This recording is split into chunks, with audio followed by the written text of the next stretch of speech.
these over the next couple of days. Okay. How you doing, my friend? Good. Good to see you, bro. I'm good, man. How you doing? All right. We're good to go. Ready? Yes.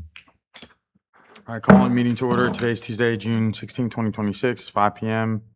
in Hammond City Council Chambers. Verification of meeting and notice, please. Yes, it was posted here at our office and online 24 hours in advance. Roll call. Johnny Stitches, Here. Mary Gito, Yes. Todd DeLon, Here. Kayla Morgan. Why did I say yes? I'm here, sorry. Ryan Oliphant, Here. and Evan Singer. Here. All right. Any amendments to the agenda that we need to talk about? No. All right. Let's go over the minutes from May 15th, 2026.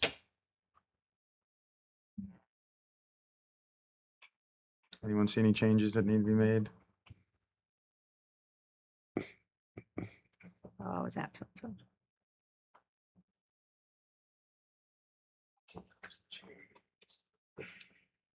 If not, can I have a motion to approve? Can I make a motion if I wasn't there?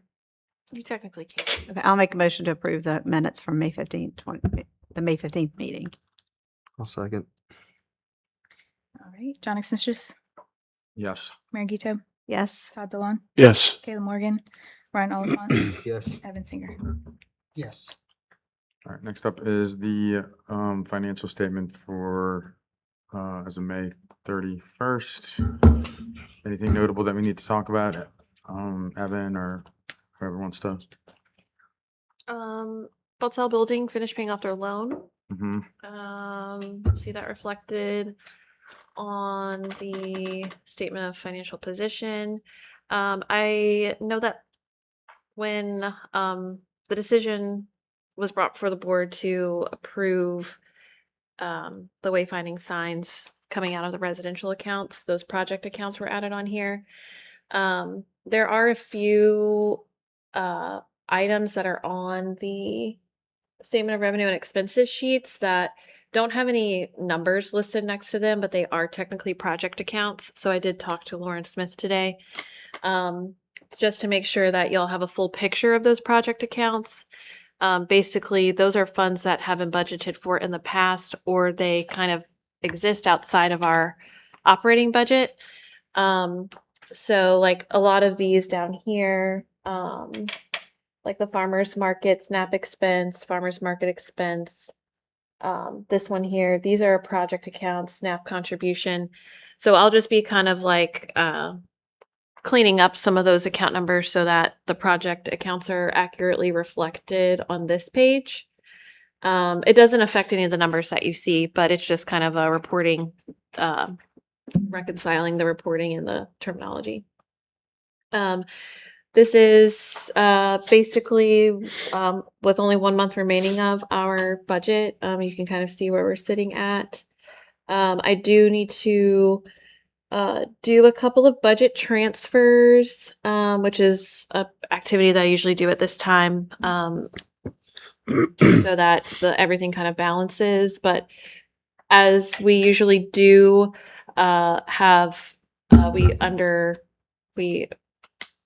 let's see this year. This year we are looking at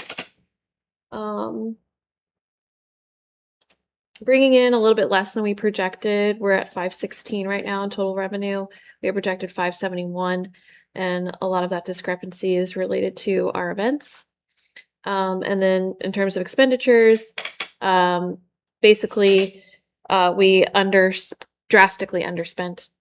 So we're at 380 right now, and we projected 567. And the reason for that is mostly a lot of the sidewalk funds that haven't been exhausted, some of those bigger budgeted items that kind of add up over time.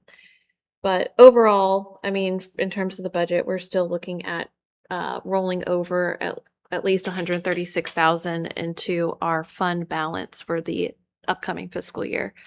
And I'll kind of also talk a little bit more about our financial position with our Trepwise working session that is taking place later this meeting. Can I make a comment on this? Just in general, I don't think you were here when I made this comment before, but as far as events go, I think we need to just look at Hammond Live. It's great and it's well run, but there were maybe 50 people there last time. So I don't know. We probably just need to look at expenses versus draw. Mhm. Like there were also music festivals in multiple different or music things in multiple different cities. I knew people in New Orleans and Mandeville and Covington and other places that same night. And I'm so excited and I loved it. And I took a picture and it was me and 49 people. And then all these other people are at these places with 300 people, 400 people. Not that we want to be that big, but I just think we need to look at, I don't know how much those cost. I have to go into it, but Yeah. look at it and see if the squeeze, is worth the juice, is worth the squeeze. Yeah, well, that's good feedback. That is really relating to sort of our restructuring of our events portfolio and Yeah. also related to Hot August Night. So you're And what's interesting, thinking about the same things. Yeah. yeah, and that Ponchatoula one that they do gets Yeah. like tons of people. Yeah, they had so many people. Why did they? Were you competing with that on? I that don't one? know. It was that weekend. Maybe it was Ponchatoula, New Orleans, and Mandeville all were the same night, and the weather was beautiful. I had a wonderful time, but again, there just weren't that many people there. So I think it's good feedback. We definitely want to have an impact there. yeah. So, All right. Does someone so want to? I'll make a motion that we approve the financial statement as submitted. I'll second it. John Exnicius, Yes. Mary Quito, Yes. Todd DeLon, Yes. Caleb Morgan, Brian Oliphant, Yes. Evan Singer. Yes. Up next, director's report. So I'll just go through this. Well, actually, I'll start off related to budget. I did present. I did not include this in here because I just remembered that I wanted to tell you all. But I did present our fiscal year 27 budget to the city council and the mayor at the work session at the end of May. And that was a very interesting conversation. Ultimately, there were no questions about our budget, but we did discuss Hot August with them because they had some questions about that because I was at the point in time where the merchant committee continued to meet. And then the mayor, in addition to the city's finance director and city administrator, brought up the, I guess, proposition that the DDD should be independent from the city. And that conversation, I basically just mentioned to them if that's a conversation that the city would like to initiate, that we'd be happy to have that conversation. And probably what that would look like is a cooperative endeavor agreement between both of our entities about how we collaborate. So I don't really foresee any action related to that comment that was made at the budget work session, but I did feel it was important to inform you all. So there has been no email or initiation with the city asking us to do that, but I do think it will be important for us as we get a new administration that just a standing cooperative endeavor agreement between the city and the DDD is probably a best practice.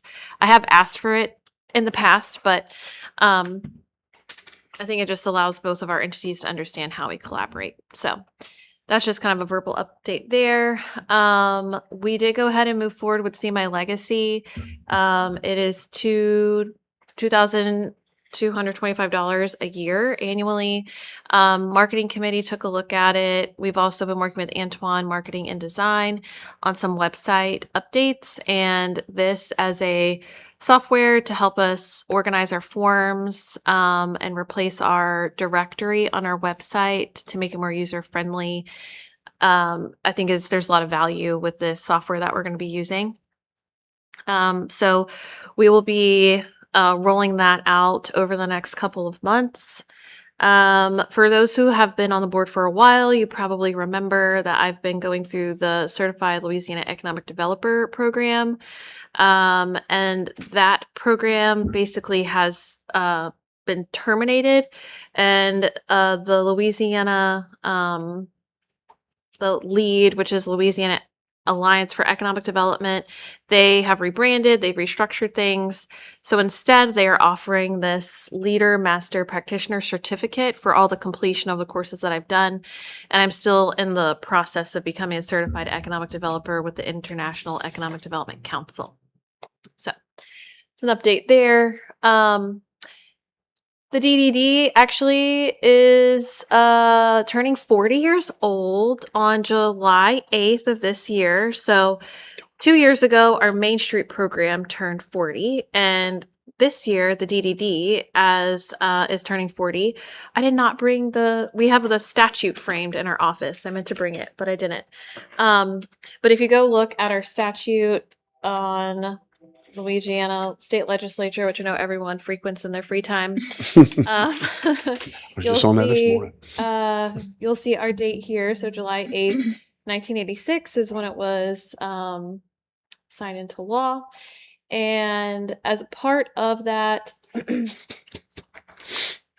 just a simple acknowledgement. Didn't really want to plan a huge to-do around this just because I was coming back from maternity leave. And so anyway, we can definitely celebrate in other ways if other people have ideas. But one thing that we will be doing is the council will be acknowledging the anniversary and also acknowledging the businesses that have been in the district since that time.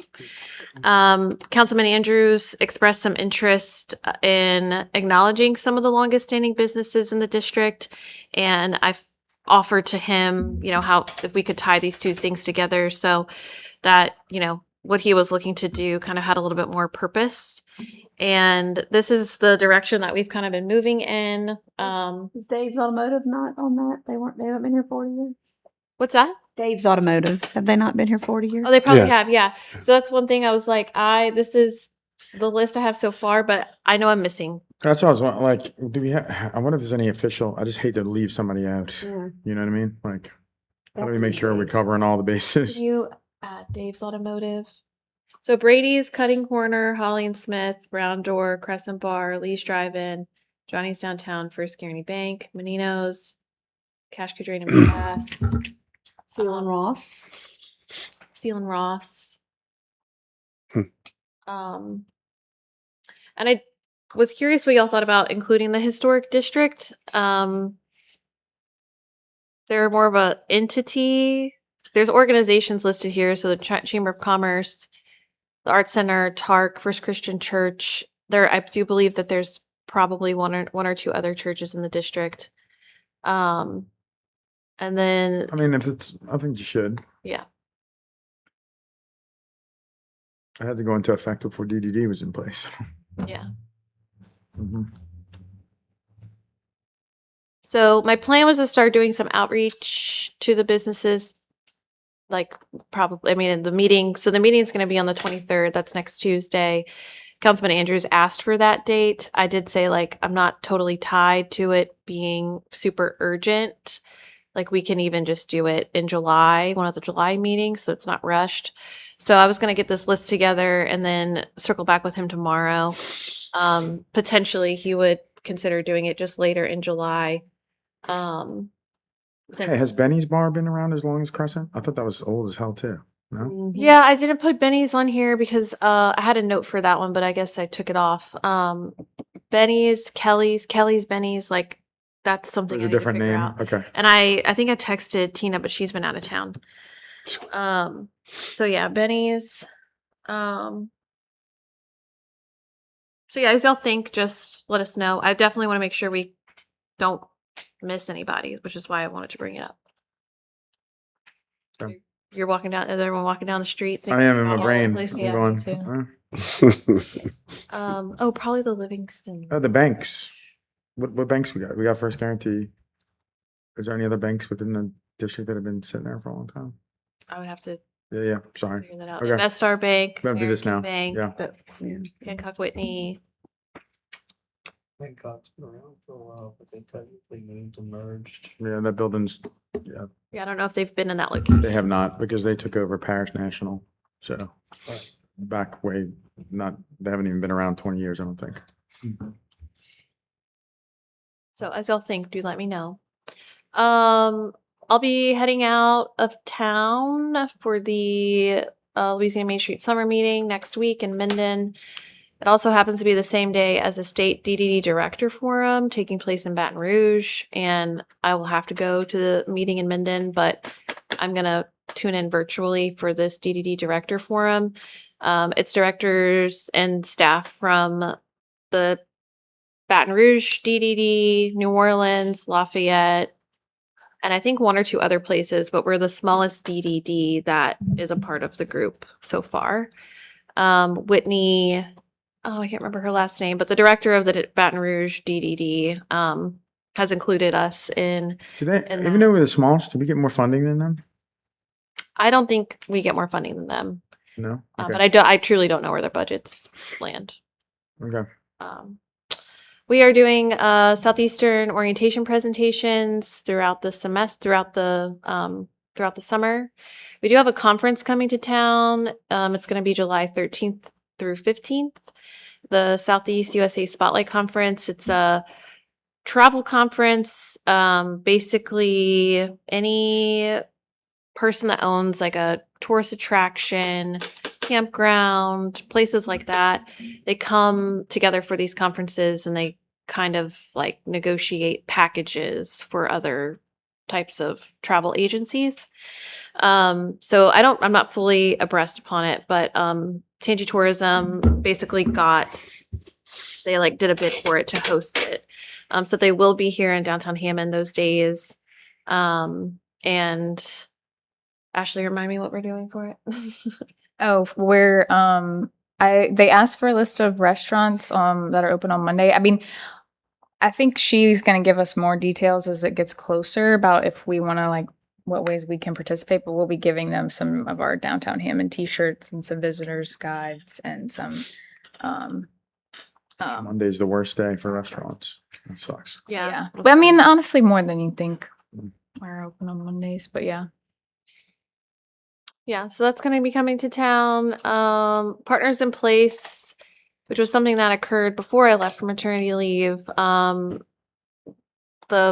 process of working with them was a little bit kind of touch and go. It was their first time doing this initiative through the state cultural district program, but they are have reached out again to provide us more technical assistance around our cultural district program.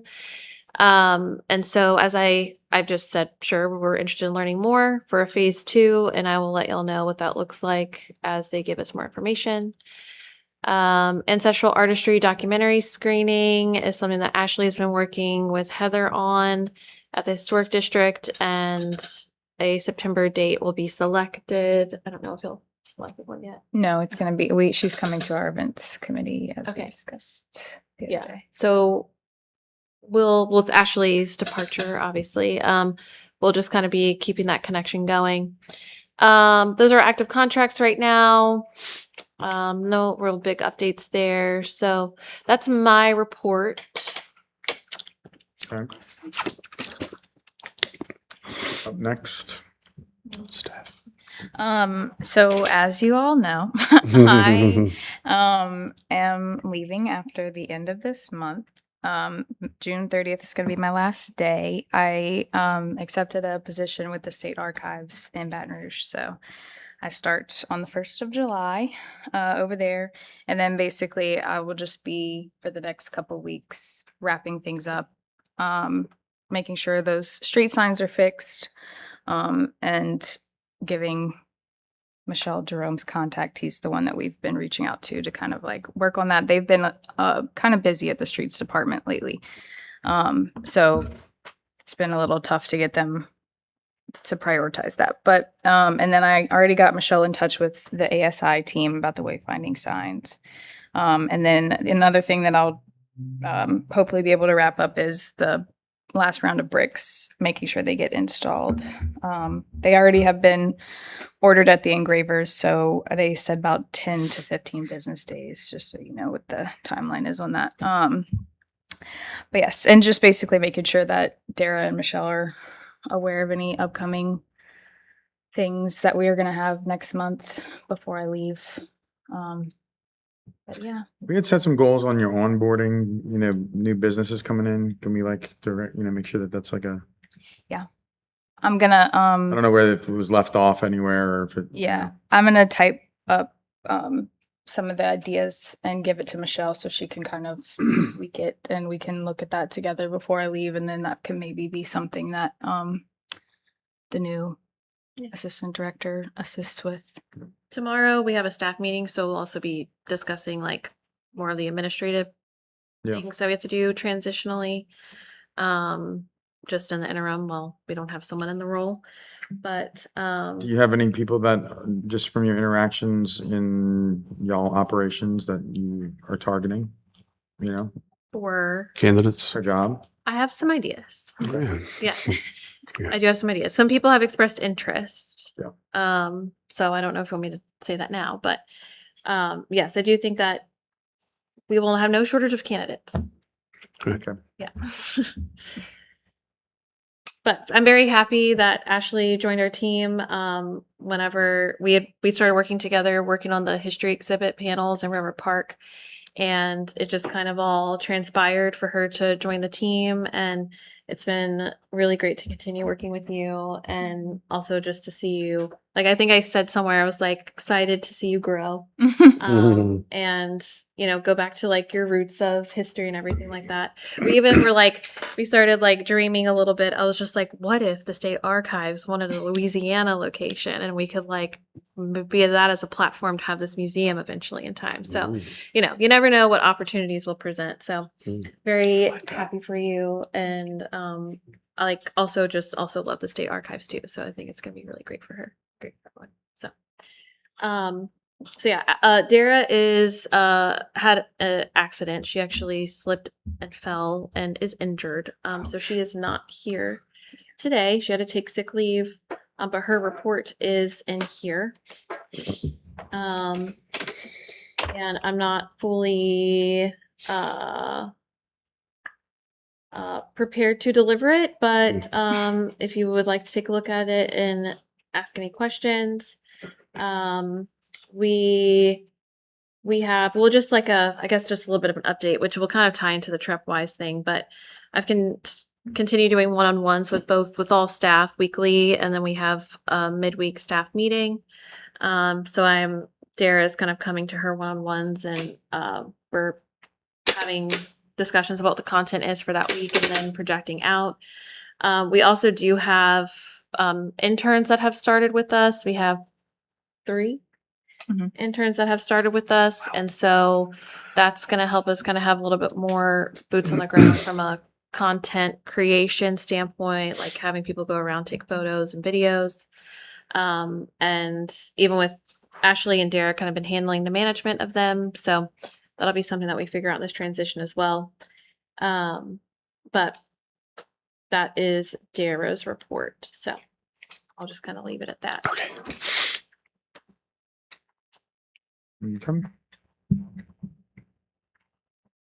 Up next, Kayla. Marketing. what do we have? Marketing committee. Marketing report. Well, we don't have, is anybody covering the marketing? I did talk to Kayla. She's busy with work commitments, but just for brevity, really, we focus our discussion around discussing promotion of creating the marketing around our Hot August event. So they did make a motion in support of working with Antoine to flesh out the marketing and branding for Hot August night, which we'll talk about a little bit under new business. And so we had a really good conversation there. And then we are starting a new retail shopping and dining promotion. It's still kind of in the early stages, but we are planning on launching it in July. So it's what it basically is. It's called Downtown Hammond Sweepstakes. Basically, anyone in the month of July, we're starting in the month of July, but we do plan on using this concept throughout the year so that we can promote shopping and dining in downtown. Basically, if anyone makes a $20 purchase at a downtown business, they take a picture, of their receipt, they send it to us, and that is an entry into a raffle to win prizes. So we'll do prizes throughout the week, gift cards, or DDD merch, like any receipt that's entered is a raffle entry. And then we'll have one big drawing towards the end of the month to keep things exciting. So Did we ever unload all the DDD old merch, or is it still? DDD old merch. Like you mean like the before we rebranded? Mhm. What did we do with No, that? from the rebranding. Well, what too. did we There's- do? There's still a bunch from the rebranding. Kayla was trying to get rid of. We don't have too much. We Yeah, don't have there's old not- DDD merch. Yeah, Yeah. but the current, when they first rebranded, there's all the Okay. shirts and sweatshirts, and it's just an odd color combinations. I don't think people bought them That's up. why we're gonna be giving some of those I'll say, let's t-shirts just, away. can we just make it all merch? You don't have to buy crap, just get rid of sweatshirts if you need to get rid of it. Yeah. So just Throw it away. Yeah, we'll what I mean? we'll include that in there for sure. Yeah. So we really, I think the reason why we are doing this campaign now is just with some of the feedback that we've had about Hot August. I think that the desire to have additional promotional campaigns for downtown that are not just event focused or focused on marketing through our social media channels is highly desired by our businesses. And so we felt, what is an easier way to tell people to spend their money in downtown than to get them to send us their receipts about them spending money in downtown and reward them for spending money in downtown. So we're really excited about bringing this to life. And part of this is making it easy for people to participate. So the way that we envision them submitting receipts to us is actually via text. And it's kind of it's on a list of things for Trepwise, but getting a DDD cell phone so that we have text messaging capabilities, I think is going to be very helpful to us. One thing I learned through all this Hot August outreach, individually communicating with like 70 plus business owners about the same thing, was enriching and time consuming. So I think that having a cell phone will help us just modernize and do our work more effectively and make it easier to communicate with everyone, So honestly. what will that be used for outside of this? So part of our MailChimp software, which is where we send our newsletters through, it does have text messaging marketing as well. So like, you know how sometimes when you go somewhere and like if they have Square, you'll get like, it's been a while since you've been to our shop. Like here's 20% off or something like that. It basically just allows us to send things directly to people's messages without needing to type in their phone number every time. Mhm. Currently have a landline, We only have Office. Yeah, we a just, landline. yeah. That number can be ported over, so it doesn't even have to change, by the way. Oh, that's good to know. Yeah, yeah. Yeah. I have So both of my businesses on cell phones, and we just use the same number. So now they can email or text us directly, which is really easy. Yeah. So that's something that I think will just help our communication all around, and being timely and quick with communication, since a lot of the times we're trying to communicate things out to a lot of different people. But yeah, so we plan on launching this July 1. So Dara's working on the design and everything like that, but it's a pretty easy initiative for us to do. We do plan on purchasing posters and table tents so that we can advertise it in downtown. Me, this is me throwing this out there, and I don't really know. It's just a thought, but if they're sending you just the receipt, that's great for you to be able to record it and say that they did it, so they belong to competition. But I think to market the competition, if there's another way to have them, I don't know if you could create your own Facebook page on this event only, but to have not just them with a receipt, but maybe a picture of them in front of the business sign or something to kind of promote the activity to where it kind of snowballs. Kind of like the Yeah. Tangy passport. Everybody's taking pictures in the restaurants with their And passports. that's so like the basic premise is the receipt, but all the promotions and like keeping it exciting, like all that will kind of come with it. Yeah, I just thought it would create momentum if you can actually see them in the restaurant, Mhm. like maybe not just the receipt, but like. Or what if you got an extra entry if you take a picture? If you post a picture, You send us a picture. send a as picture of well. you in front of the thing, you get an extra entry. I like that. I don't know. Because if they were going to be texting us anyway. They have to text the receipt, so they could just text the picture, and then DDD could. Likewise with prizes, I would more than likely be sure that merchants around town would donate gift cards and such, so that we wouldn't be purchasing things outside of like the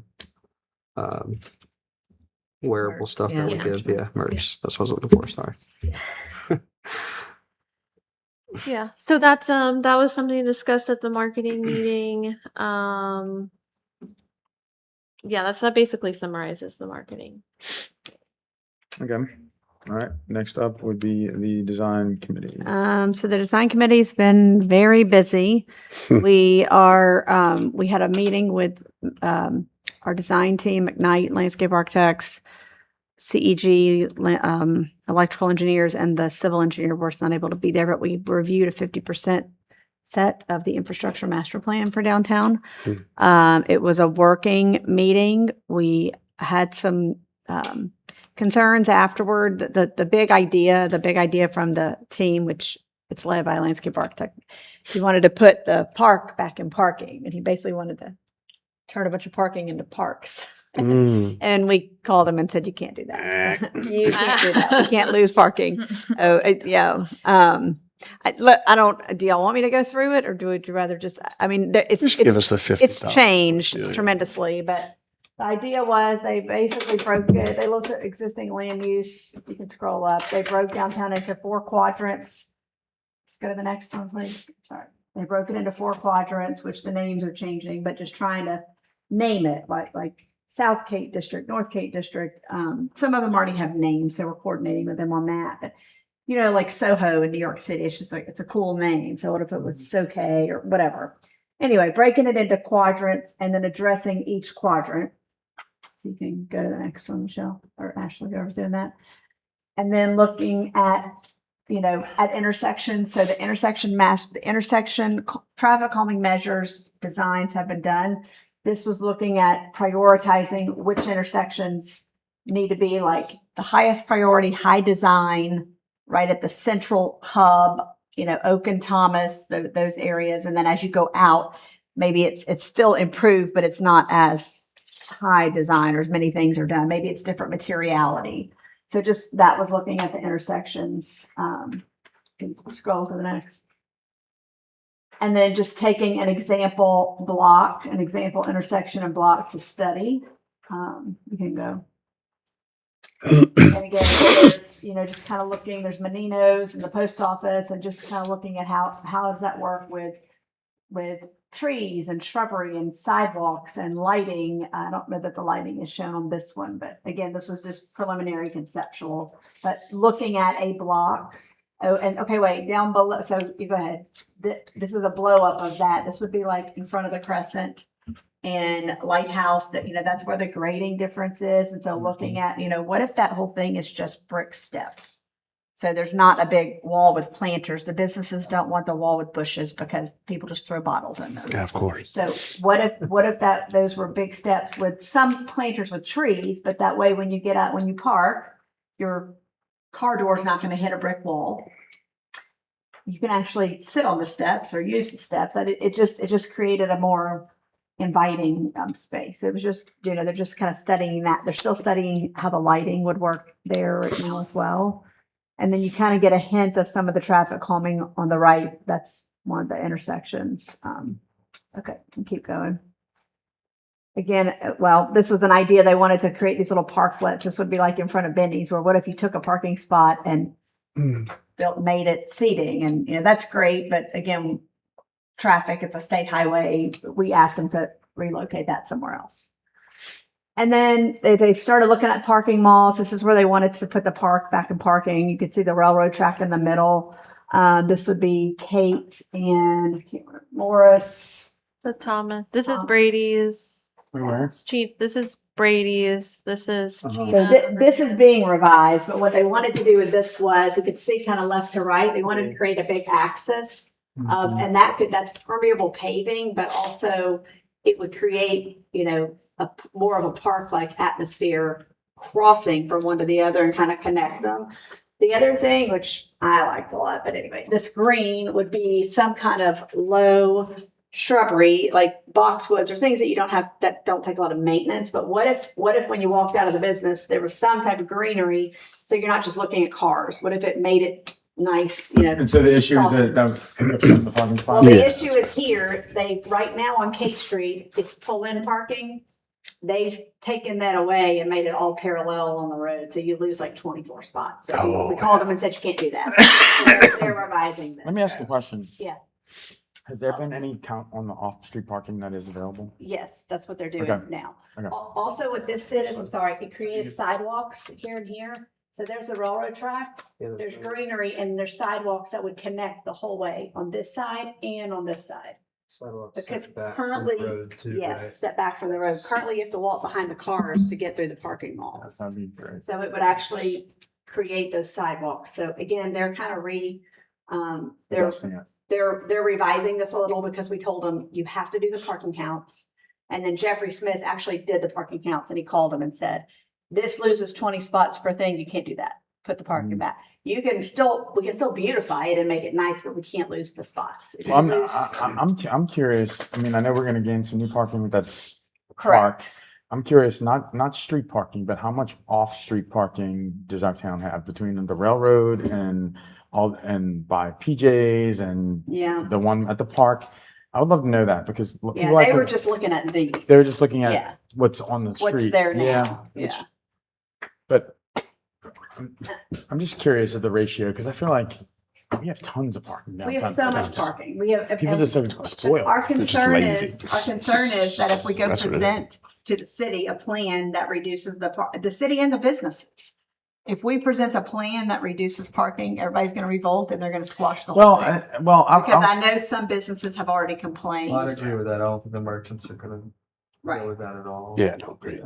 But we do have a lot of parking. We I have would, more parking than I would most only check, I cities. mean, I would love to know the information. The only reason I'm saying that Yeah. is I get from a quick adjustment, it's like, oh no, but if the overall town becomes a more walkable town where people are gonna spend more time and walk around, they're gonna be in the businesses more, right? Like, I agree with so that. is it losing like Yeah. 5 parking spots or Right, so if we 25? told You know, them it's like- if it's like 4 or 5 per lot, okay, but 20 to 24 per Right, lot is not. Right, So we just asked them to reevaluate this and refine it. You know, don't get rid of the pull-in parking on the street. That gains you a lot. We still need to create that pedestrian circulation because it is still very difficult to cross those parking malls. So that's still a key element. And also, what are instead of asphalt, we're talking about them all being some kind of a permeable paving so that when they're not used as parking, you could actually use it as an event and it looks a lot yeah, that'd be nicer. awesome. Yeah. So if it's a permeable paver And the trees would, and the trees would give you shading. So you go to the next one. The next one even shows. But they showed one where what if you took part of that parking mall and made it a dog park? Or what if you took another one and made it a food truck pop-up, which we said we're not doing food trucks. The restaurants don't want that. But the idea was if it's those parking Mhm. malls are nicer, then you could use them for events and you don't feel like you're standing on an asphalt Right. parking lot. Right. So this was just an example of one of those higher design intersections. This hasn't quite been overlaid with the traffic calming measures, but it's similar language. But again, the idea of using paving in this case, we're talking about the entire intersection potentially being raised a little bit to create a very large speed hump. Because they did that in downtown Baton Rouge. Apparently, in a lot of cities where you do that, it's an automatic indicator for someone to slow down. So we talked about the intersection by Chena, right? In any of those major intersections, if we could elevate that, and now this all would have to go through DOTD, but it would create an indication of. So the idea was make downtown built for pedestrians who are allowing vehicular traffic, not build it for vehicles and you allow pedestrians. So we need to really. Is that kind of thing allowed on a main highway? It is, but again, they have to meet with DOTD and find out on those specific ones. if it is. Could there be more than one? You know, There one would by be more than- PJ's, yeah, there one would be by, more than one. It would- yeah, they're- Mariners. They're studying that. So, and then again, just bringing in the curbs and landscaping. And that was just a detail to show potential bollards, lighting, brick, pavers. Again, this was 50%, so it was very sketchy. So that's kind of the direction. So the next, what the plan is, the design committee, well, not all of us, 3 of us, and Michelle are meeting again we have a Teams call with this design team to go over the refined information along with all the sewage and drainage and lighting details. Yeah. We have scheduled at 80%. We have a full day presenting to the mayor and all the city administration and Nikki Mascarella for one meeting. And then we're meeting with every mayoral candidate in an individual meeting. We're going to present this to the current administration, our state rep, and then present it to each candidate because we need buy-in from whoever's going to be the next mayor so we can actually get this done. I did talk to Nikki Mascarella at a chamber event, and I mentioned we were talking about the meeting, and he said, I'm excited. I just need y'all to tell me what you want to do, and I will get the money to do it. So he's going to be the biggest key in moving it forward.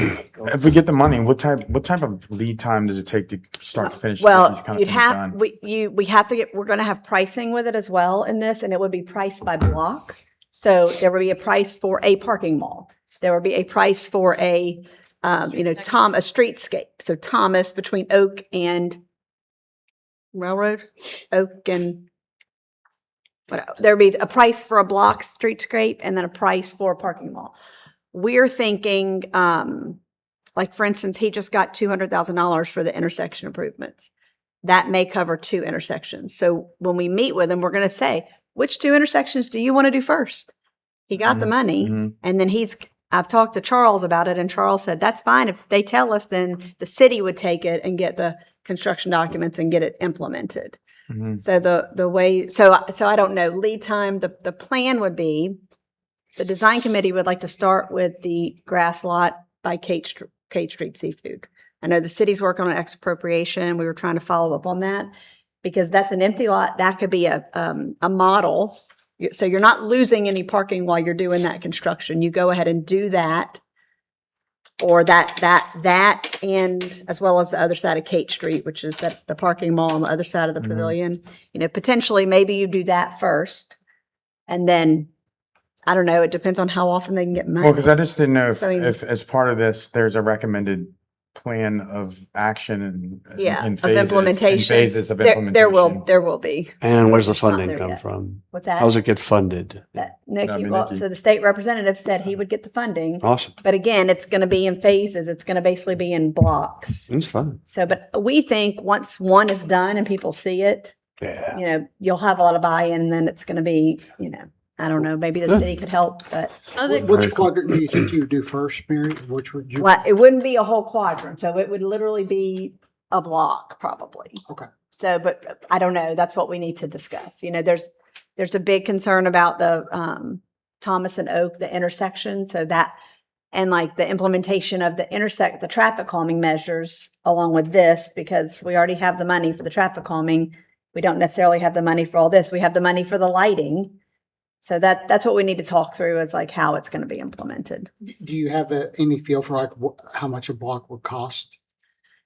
The parking malls, we're thinking 800,000 to $1 million for a full parking mall, probably. But that's me just shooting at the hip. That's not They'll necessarily. be giving us those cost estimates. And then between all of the state appropriations that we've gotten from Representative Muscarello, or that Yeah. not that the city Yeah. has received that are dedicated for downtown is It's like $1.4 million. $4 million. Yeah, that's sitting there. So between drainage, street overlay, intersections, Yeah. I have it So all written down. but His staff was looking into the verbiage of when that funding was approved. Like, if it's a little vague, then you probably could put that into a Altogether. pot altogether to do some of this. But he was having his assistant look into that. It's All right. exciting. It's That is like exciting. good Yeah, it's potential. really And so cool. hopefully all 4 of the mayoral candidates agreed to come. So we'll have those meetings on June 29th. And we'll go from there. Nice. Awesome. Good work. So, Thank you. All right. Up next, events. Ryan. you haven't anything going on, have you? No. Yeah, events have been fun, and really a lot, I think, of what we need to talk about there is in new business. But beyond that, Michelle kind of mentioned earlier, we are looking at those Hammond Live events and just the events as a whole throughout the year, and sort of reevaluating, like we spoke earlier, is the juice worth the squeeze, really, all the way around. Yeah. And then beyond that, just looking for opportunities as well to maybe, there's been discussion on parts of what Hot August had become and what we're trying to do going forward. Taking pieces that may have worked for that, but moving it to a different time kind of thing on a new event, those sorts of things. So yeah, overall with events committee, just totally reevaluating pretty much everything as a package deal. But likewise, also trying to plan around, see what we're doing with Hot August this year is really the big thing that kind of comes out of today's meeting. We'll kind of determine how we move forward in that committee. So yeah, that's pretty much events committee for now.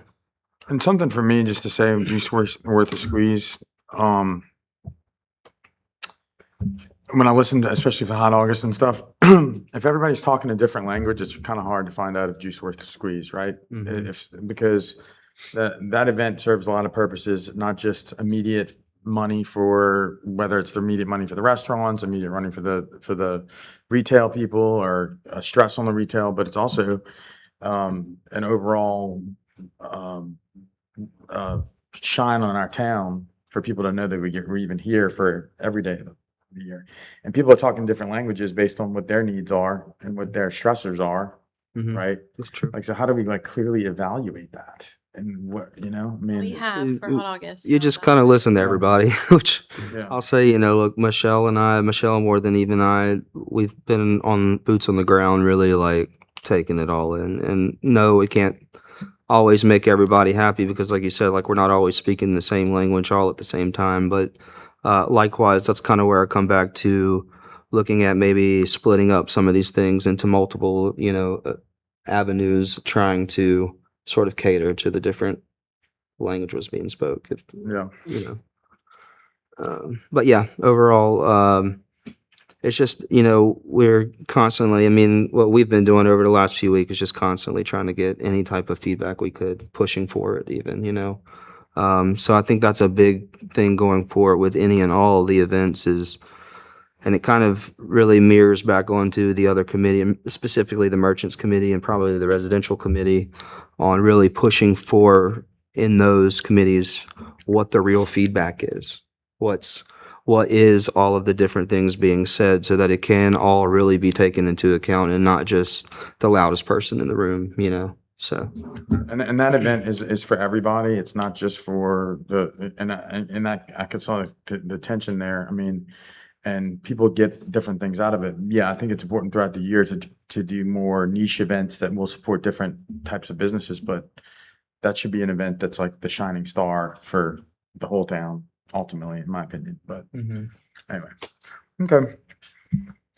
Okay, well, yeah, kind of daisy chaining into the Merchant Committee there. Really, likewise, we did a lot of homework there. We put together a lot of heads into the room multiple times there, really trying to tackle this Hot August night event coming up this year. And again, we'll kind of get in the weeds on it on the new business, but ultimately there were some recommendations made by the Merchant Committee on how we move forward there. So we were able to kind of at least make some decision to some degree there, and we made some, I think progress in terms of bringing people together, at least to get to that point. And then moving forward, I do feel good about, no, I don't, like I said before, we're never going to make everybody happy with everything. But at the same time, I think that the recommendations and what the Merchant Committee was able to do is sort of get the widest casting net, so. But what changed? Y'all had a meeting and decided to cancel it, and then you rethought it and changed it. Were there people came back after and spoke A up? lot of merchants that came back after the fact spoke up and wanted to reignite the conversation. Also mirrored with, in the recommendation to cancel the event was also sort of like this same, I feel like equal recommendation that we still wanted to do something in August. We didn't know how that looked, what that looked like. So between that and coming back together, it basically reignited the conversation, and the final recommendation was to move forward with Hot August Night sort of in its original incarnation, which again we can get in the weeds of a little bit later here. All right. Farmers market, that's me. Farmers market nutrition program. It's called FMNP. Season started. The elderly in WIC get an extra credit to spend at the market on produce, and they are offering a $30 match through the Go to Grow the Good. Then there's a Osprey initiative received funding from that. How do I say it? Osprey. Okay, thank you. You're welcome. Receive funding from Niagara to continue the recycling program, market through next year. They come every Saturday and align with Keep Hammond beautiful glass collection. And then there's Summer Fete on June 27th. The market will have an additional 20 local artists as well as family-friendly activities. And then we're going to be talking about guideline revisions later on, just to clarify some language in the rules or whatever. Okay. All right. Next up, residential. Well, as always, we didn't have a meeting again because we don't do it very often. And of course, we talked about signing, and I'm going to refer to Ashley so she can give us an update on the street signs. So like I said earlier, we got with Lynn, who directed us to Jerome, and then Jerome came by the office, and I explained everything to him as far as like what is wrong with the street signs as they have put them up, and I think it relieved a little bit of the confusion on their end, on like what was supposed to be happening. And then he also explained that they actually do have, because we thought some signs were missing, but he explained that they do have some signs in the warehouse that they didn't put out because they didn't have the cross matching signs to go with them. So I was like, well, some of this correction will clear that up. So like I said, I'm going to get with him again this week. He called me last week, and he was supposed to follow up with a text about those that are sitting in the warehouse, but I don't know. I know they've had some stuff going on at the streets department with like trying to get ready to close off that block by our office to put those bollards in and all of that stuff. So I'm sure that's pulling them in directions, but I'll follow up with him this week. And then we also talked with Antoine about doing our wayfinding sign designs, updating those for us. So they're on that. And then we'll get a deadline completion date from them, and then we'll move forward with it with ASI. But I updated ASI we were originally going to try to have them done for the next meeting, but obviously we had to meet with Antoine and all that stuff, so it kind of pushed it back. So we're hoping maybe the end of July for the wayfinding signs, but we'll just have to see how long it takes Antoine to get those done. But yeah. Awesome. Thank you. All right. Next up, no old business, moving to new business. Discussing approving Hot Dogs Nights. If there's a motion for Saturday, August 22nd from 4 to 8. You want to talk about that? Yeah, I mean, again, just to touch base on way it went down.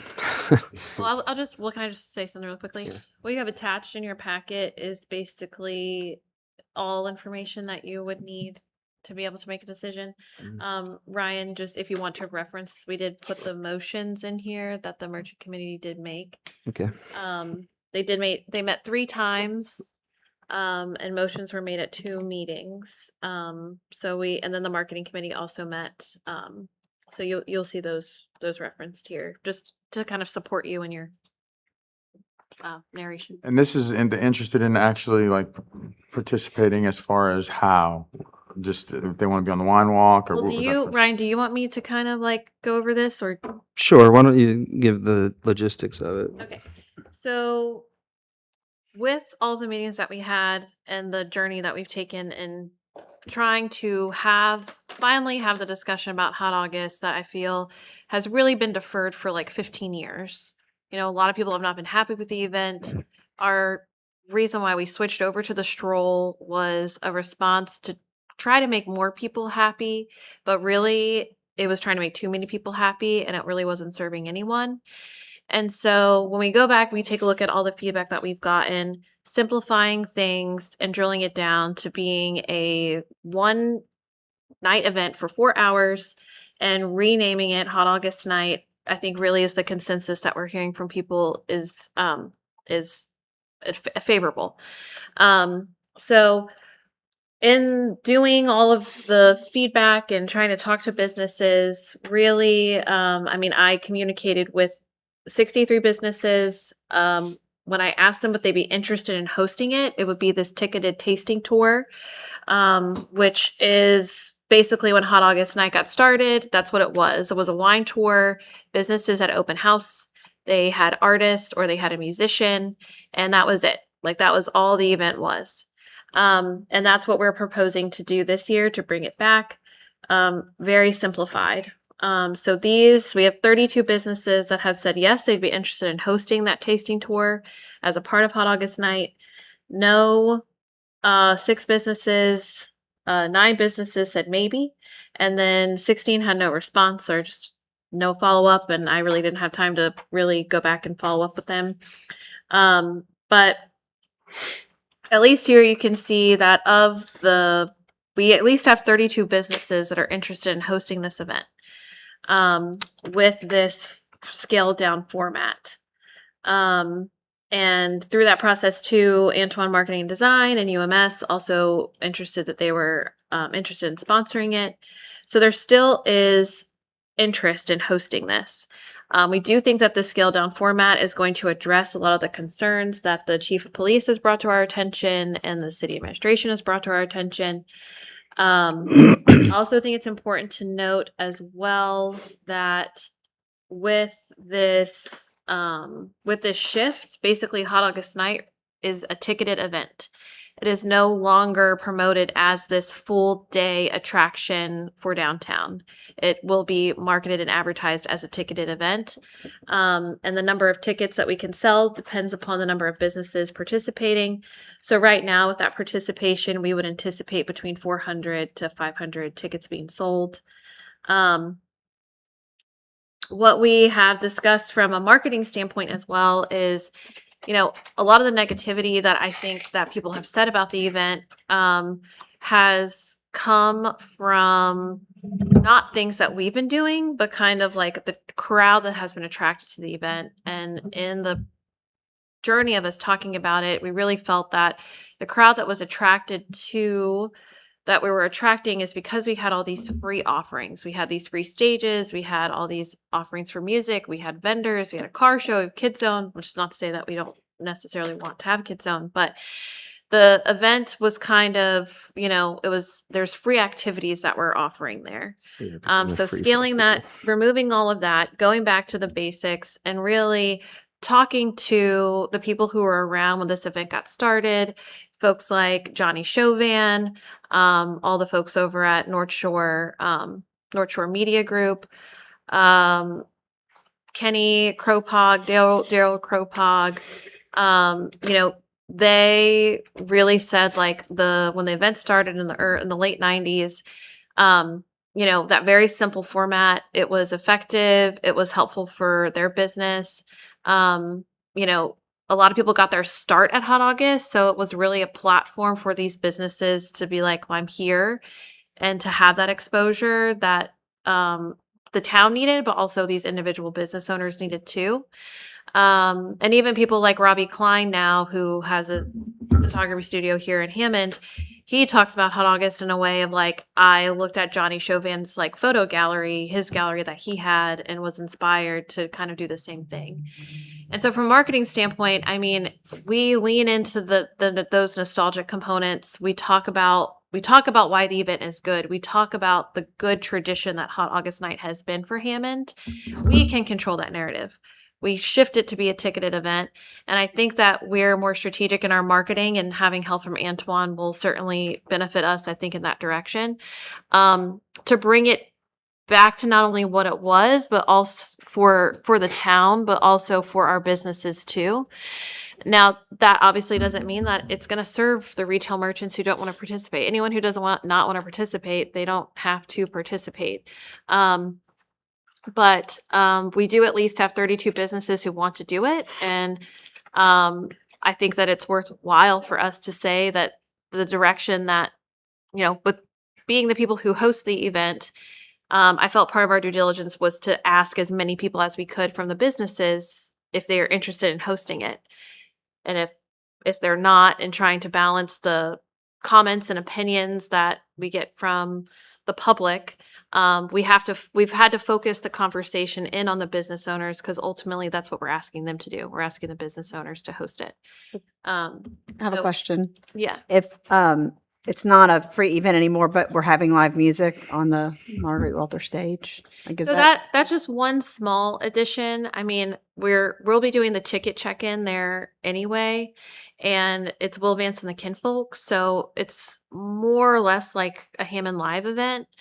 If y'all felt strongly about having no entertainment on the River Park stage, Yeah, the music was honestly- reduced to like a small cap off of the event kind Yeah, of thing. it would in be even Railroad smaller Park. than a Hammond Live Yeah. because Railroad Park is too small to have Okay. that. like a 45-minute So performance. my question too is, when we say ticketed, are the businesses like not letting anybody in unless they have a band on their hand into their business? Is that going to be Yeah, we the got- the what's going to be told to them to do?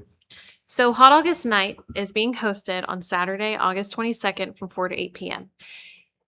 The tasting tour at Hot August Night is the ticketed event. So they don't need a ticket to come downtown, but That's the problem. to do the That's- tasting yeah. tour, that's Well- that's the but- only thing. But what that's part happens of is the like event. for my business, there's people that play along with that, and there's people that have drinks that they're coming, that they bought a drink at whatever They brought them in their car. bar or from their house, and they Mhm. still coming into the business to talk and communicate. They're with a friend who may have decided they want to participate. They don't. Like, are we? So one thing I don't know if we're for gonna try and. We tried to mitigate a little bit of that by introducing the idea of having a specific cup for the event. But are the merchants not going to let them in? That's what I'm if they don't saying. Well, like- the merchants can So- let them in and they can serve them as normal customers, right? But in terms of participating in the wine stroll, no, they wouldn't be allowed to unless they had like the cup or the band, And right? I just think we need to be, I'm sure Antoine and Kayla will do a great job, but on the marketing, like I know one of the complaints I've heard multiple times from the city council and other people is DDD just wants to throw parties and they just want to promote drinking, which I mean, hey, I love to drink. I don't have an issue with having a glass of wine as I stroll, but what you call that tasting tour or sip and stroll, I think we need to be very careful So- with what we call it and not Just to push focus on push that. back on that narrative a little bit, we can say that it was the DDD, but we actually put in front of the merchant committee and on the last meeting the idea to do this event with or without alcohol, and it was chosen to do it with alcohol. So it's something that we can, the DDD is doing, but it's something that again the larger community is wanting into. to do. Right. So- Now, and I understand. I'm just I just think we need to be careful how we market Right. that. Try. Well, I And do- just do it. I do just want to fully. explain participation wise the options that businesses will have. Businesses who do not want to serve alcohol do not have to serve alcohol. However, the alcohol sampling will be reduced to 1 ounce per business. In the past, it was 2 ounces. So the cup that we'll be ordering this year looks something like this. It is 1.5 ounces, and so you can only really fit 1 ounce. We took some measures to reduce the amount of alcohol being served. We dropped the ABV, so cocktails were being served last year. Like she said, the size, and then likewise, we're trying to control the visibility of like who's participating and who's not to sort of again mitigate the people bringing outside alcohol in. Well, to me, this is just me being the devil's advocate. If I'm only getting a little, It's gonna happen. if I'm only getting a little shot of wine, I'm like, well, screw this. I'm just gonna go get my drinks and walk in these businesses. I would just like to make a quick statement, but I'll keep it brief. And it's not positive, but it's honest. A ticketed event to me is Jazz Fest, French Quarter Fest, or an event at the Smoothie Center where someone has to pay an admission fee and enter into a space that is controlled. We have zero control over downtown during this event, so we can't label it a ticketed event. It's not a ticketed event. It's an event that's a free-for-all. If you want to drink the alcohol that we sample for you, you have to pay for that. But you can go to any bar and buy alcohol. You can also go to the gas station and buy alcohol and come loiter loiter in front of my building while you drink your little small shot glasses from the gas station. So I don't think we should label it as a ticketed event because it's really not a ticketed event. It's just an event that we're promoting, and it lets anybody come into town. And I don't care if you bring your own alcohol, but I do care if you bring your own weapons, and we have zero control over that element. So I don't know that I would ever say yes again to Hot August Night. So when we vote, I think my answer is clear what direction I'm taking. But I still love and respect the fact that we put a lot of work into this event, and I don't want to take that credit away from anyone. So that's my 2 cents. Thank you. Just a little bit of a response there. So when I'm saying ticketed event, it's basically if I'm sitting down at the radio station and I'm saying, I wasn't well, bashing. that's what I'm Your thought when it comes down to it, like it's going to be buy your tickets for Hot August Night. It's not going to be come downtown and see everything that we have. We are saying buy your tickets for Hot August Night because that is the call to action. Is to I buy hope your and I tickets. pray that that's effective. Right. Well, I'm saying like I don't have all the answers and being able to control all the things that we're trying to control, but I do think with the direction that we are taking, it's not going to necessarily address all of the concerns that are there. And I think that has been part of the challenge of us saying, do we just walk away from it? Or do we try to honor this and say, do we strip it down and go back to the roots of the event to see like, Cool. do we give it another try? And I think that is the consensus that the business community at least has had. And I do want to raise to the board the resolution language that we can put before the council so that we have stronger support in having the lifting of the open container waiver. The open container enforcement topic was something that came up time and time again with city council, with chief, with officers, and ultimately what we're going up against is the open container ordinance is not enforced in downtown Hammond on a regular basis. So it doesn't mean a whole lot when we host an event. However, we can request from the council to, in our language, because I submit the resolution language to the council to provide us and to grant the waiver for the open containers, we can ask them, as you can see in resolution option 2, the waiver shall only apply to official event branded cups distributed to ticket holders age 21 and older. So from an enforcement standpoint, They're not going to enforce that. I mean, I don't think that's, they have the, I don't think the manpower. I don't think they do. I mean, well, and I think that's where we're at here is do we just Is the say, juice do we just worth the accept the squeeze, fact that as we said enforcement of it earlier? is not an option? Or do we say, well, this is an option, this is a solution that we could look at, but do we just stop at saying that it's not possible to do it? I don't think we need to get into that. I have a question too. So and I know because I was in one of the merchant meetings with the police chief said, it's the people who are going to come, but then they're going to stay after and cause all the trouble. Is there a reason why we didn't move the event earlier so it wasn't after dark? I mean, it ends at 8, which it gets dark at 8. We tried to move it to Friday. We tried to do everything we could to get it off of this Saturday date, and Chief was adamant that we would not be able to change it this year. No, what about Well, I'm 3 not, to I 7? mean, the time, not the date, but Like the 3 to time. 7. The timing, the same thing. That kind of goes back to what was discussed with the merchants, and the general consensus was to go back to a nighttime only event. We tried to put out on the table these daytime things. We tried to put out on the table no alcohol, simple daytime shopping event.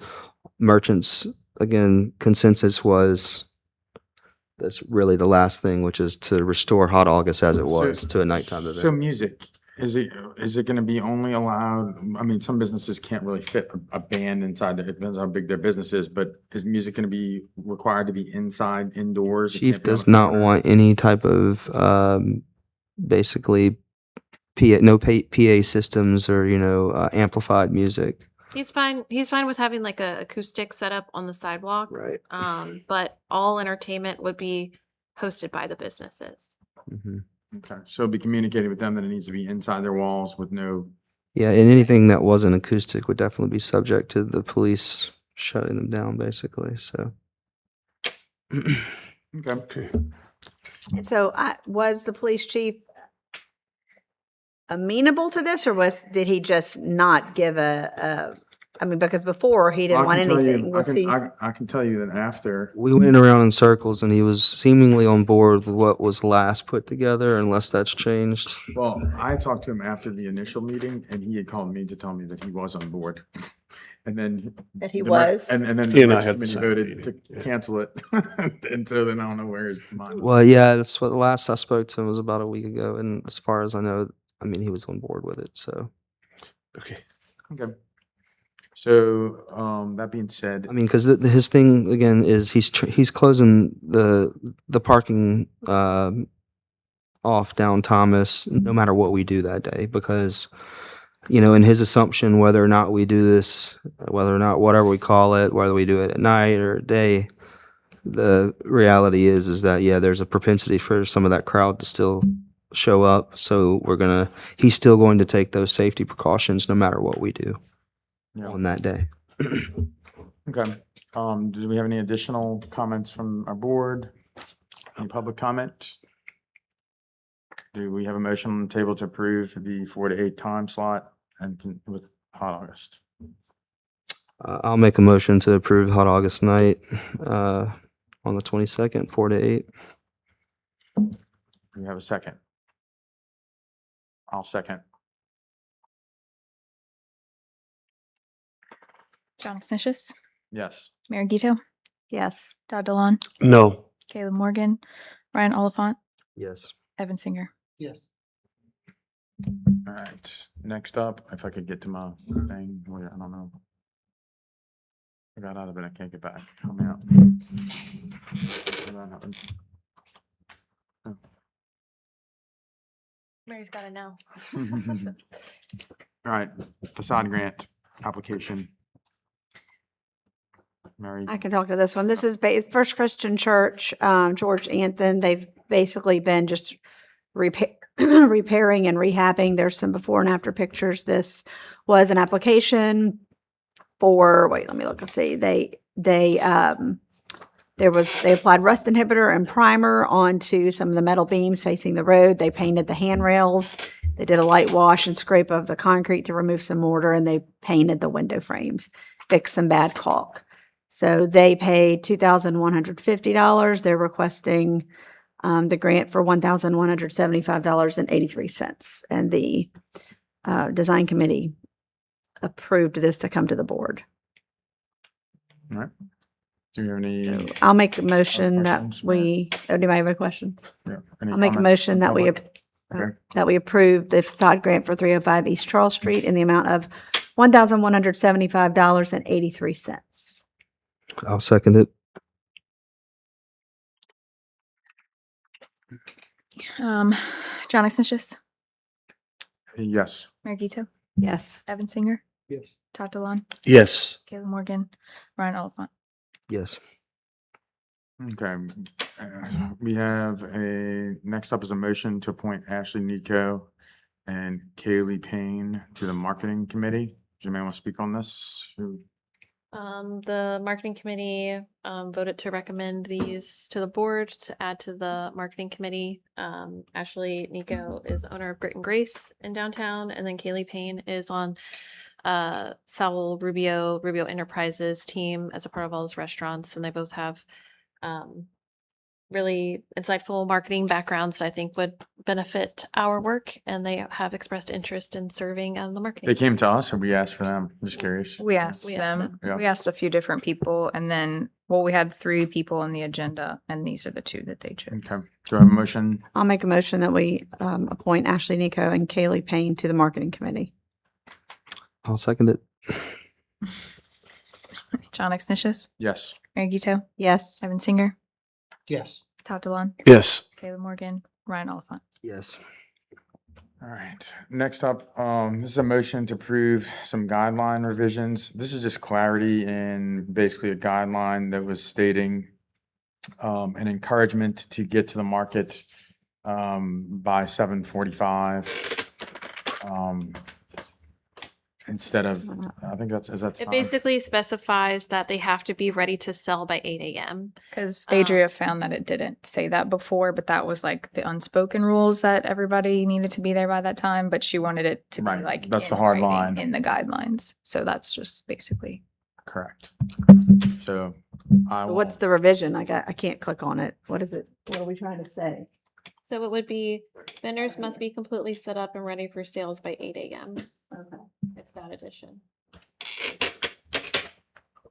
Any questions around that?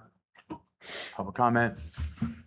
I'm gonna make a motion to go ahead and move forward with that guideline revision. I'll second. John Exnicius, Yes. Mary Gito, Yes. Evan Singer, Yes. Todd DeLon, Yes. Caleb Morgan, Ryan Oliphant. Yes. Next up, a motion to advertise the position of assistant director. Wah, wah, wah. I don't know if we need to explain that one. I think we've already explained that one. Right. Well, I did send an email to the executive committee just relating to discussion of salary, which I think we should discuss at our upcoming meeting, just so that we have an idea about a range for that. The job description in here is from when we advertised first time round. We didn't have a chance to go in and like update our brand or anything like that, but overall, I think that this job description will probably be the one that we go with. Are you, is it required that we put a range when you're putting that for the job, or what is the? standard pro- It's not required, but on a budgeting standpoint, I mean, you would want to know that. I just didn't know as far as Right. the actual. we don't have to advertise the salary if we choose Okay. not to. Okay. Somehow I got to an agenda that has the links aren't active. So somebody can show me.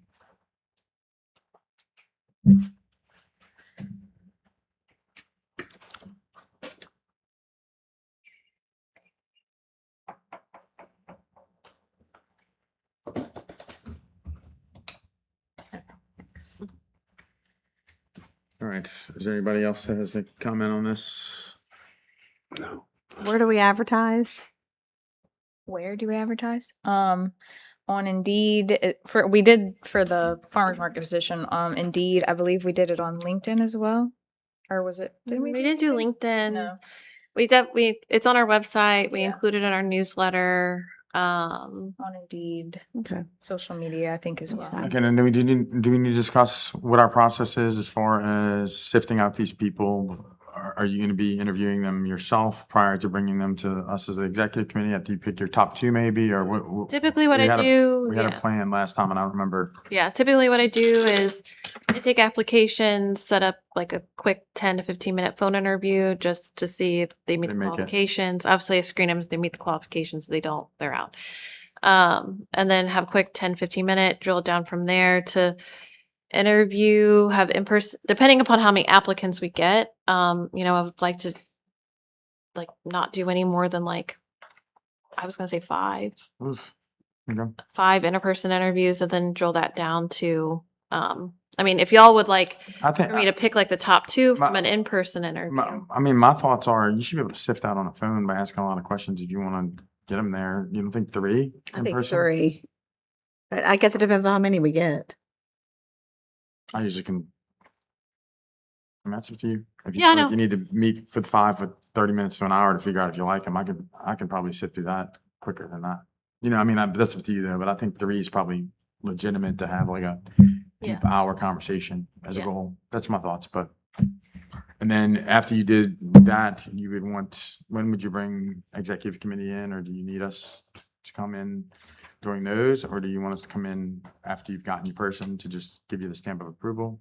My thinking right now is I think it would be good to have another person from the executive committee at the in-person interviews. Maybe not everyone, but just kind of so there's a little bit another set of eyes, another conversation.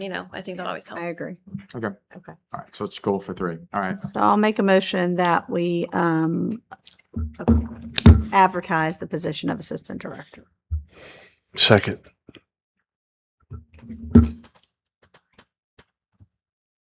John Exnicius, Yes.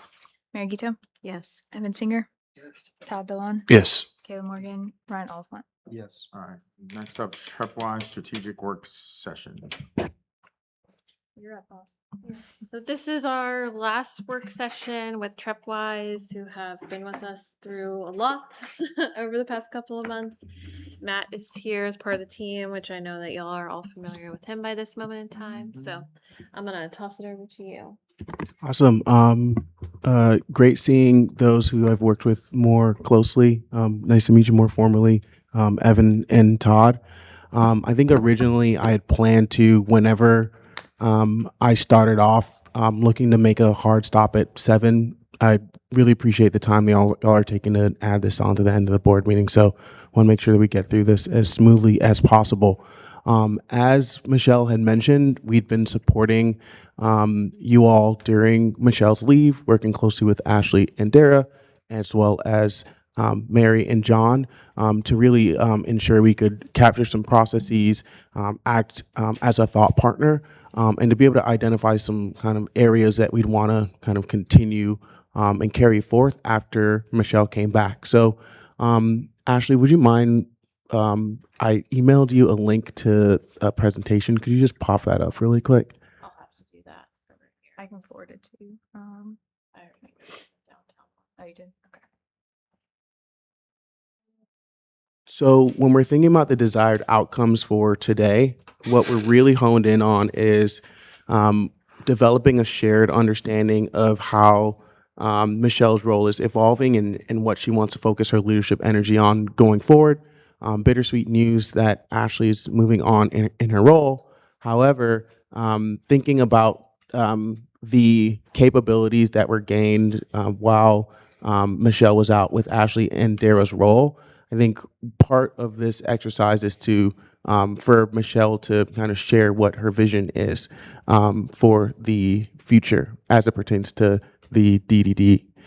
So want to give her some space to kind of share some of that, have the group reflect on that. And then we also had some conversations with members of the committee leadership. We've aligned on what was working regarding board and staff collaboration, and we want to just confirm with the group if there's anything when we're thinking about the working relationship that we want to carry forward. What does that look like? What shared commitments do we want to make about collaborating going forward?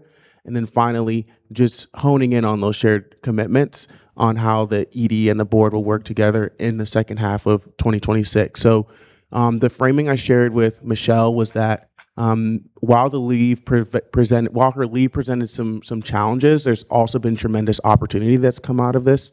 And part of that is to have Michelle be able to kind of bring to life a vision in support of, or with the support of the board, and for us to use today as an opportunity to kind of talk about what that might look like going forward.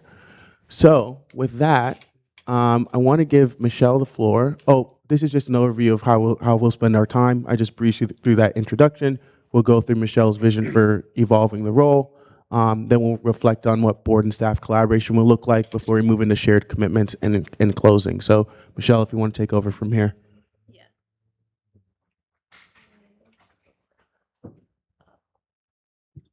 This here. So, I mean, I think we've kind of already spoken to several of you individually upon returning. I've been back at work for about a month now, and in my time in serving as, at one point in time, the only person at the DDD, to now having a staff of 3 people and 3 interns, I can confidently say that with my view of the organization, that we are at our strongest organizational capacity and we're at our strongest financial position as well. And so when Matt kind of provided me this opportunity to share my thoughts with you all upon my return, I figured I'd kind of structure my thoughts in these 2 buckets. I think as I've even just been able to speaking with board members and other committee members and with the staff, I feel like things are working the best that they ever have. And really am proud of everyone kind of stepping up and, taking ownership of their roles in my absence so that I can step away and have a family and have a better work-life balance, and the staff also basically being more confident and trained in their own roles, and so that we've had more streamlined execution and communication that helps support all of our work. In addition to that, I mean, just the process of having an operations manual and a clear work plan process. I mean, those sound very boring, but are the foundation of anything that works. And so I really feel at this point we have a strong foundation for us to build off of that will amplify, I think, hopefully the vision I think that a lot of us share. Some of the things that I feel that have come out of all of this is just formalizing the way that we're communicating and documenting information.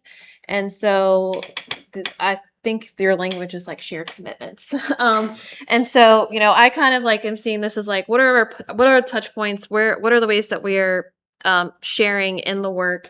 And this kind of schedule list here are operationally, I think the things that we've had in place in my absence and since I've come back for a month that I think make our work stronger.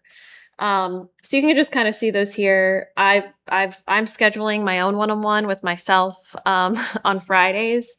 I have a one-on-one with the staff on Mondays, and then we have a midweek staff meeting. The executive committee and I meet the last Friday of each month to discuss kind of everything that's happened for that month and to prepare for the upcoming board meeting. And then the committees and then the board meets monthly, and then the committees meetings vary. But one thing that I kind of see missing is having a stronger touch point with each committee chair 2 weeks prior to those meetings, so that we kind of have a little bit more of a expectation and like cycle that we're following, since really a lot of the work that we do fall under a committee. I think that is kind of one of the bottlenecks that has happened in terms of like getting agenda out, having consensus around, the items that need to be on there.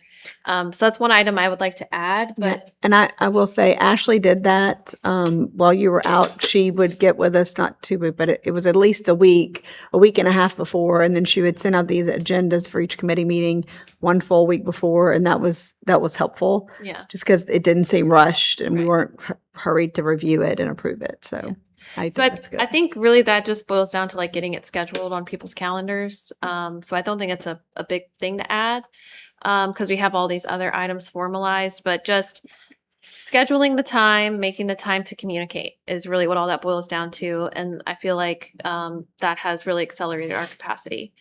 In addition, talking about our financial position as an organization, the last time we really took on a big project was in 2021 with the development of Railroad Park. So we've been sitting, focusing on other things, building up a foundation since we've had a lot of leadership changes since that time. And just to kind of put it very plainly to you all, right now we have over $500,000 to invest, or we'll project it to have $500,000 to invest starting July 1. I know some places we can invest it. Yeah. And then it's also our best time to borrow. We have no liabilities, and are with our millage being active through 2035, we can amortize debt over those 9 years. Really, our best time to borrow would have been last year, but that's okay. Because we have the ability to go through the State Bond Commission for financing. And so it's one of our best times to borrow, thinking about the money that we have in hand too, how we can leverage the cash that we have on hand, and financing as an option. And then outside of our finances, we have nearly $7,000 to loan out through our loan fund. So that's only about 13% of our loan fund is being utilized right now. The specifications for that are determined by USDA. Right now, the cap is $75,000, which when we're trying to, make that a little bit more appetizing for people. Even if this were to be dedicated, if we had a vision to say like, we want to, try to identify, a bigger development project, raising that cap to be more commiserate with like construction costs now, build out costs. 75 is not nothing, but raising that cap to maybe like 150, doubling it, could allow us to have a little bit more of a competitive product. What about, what is the time frame on those? Is it 3 years to do that, 5 years, or?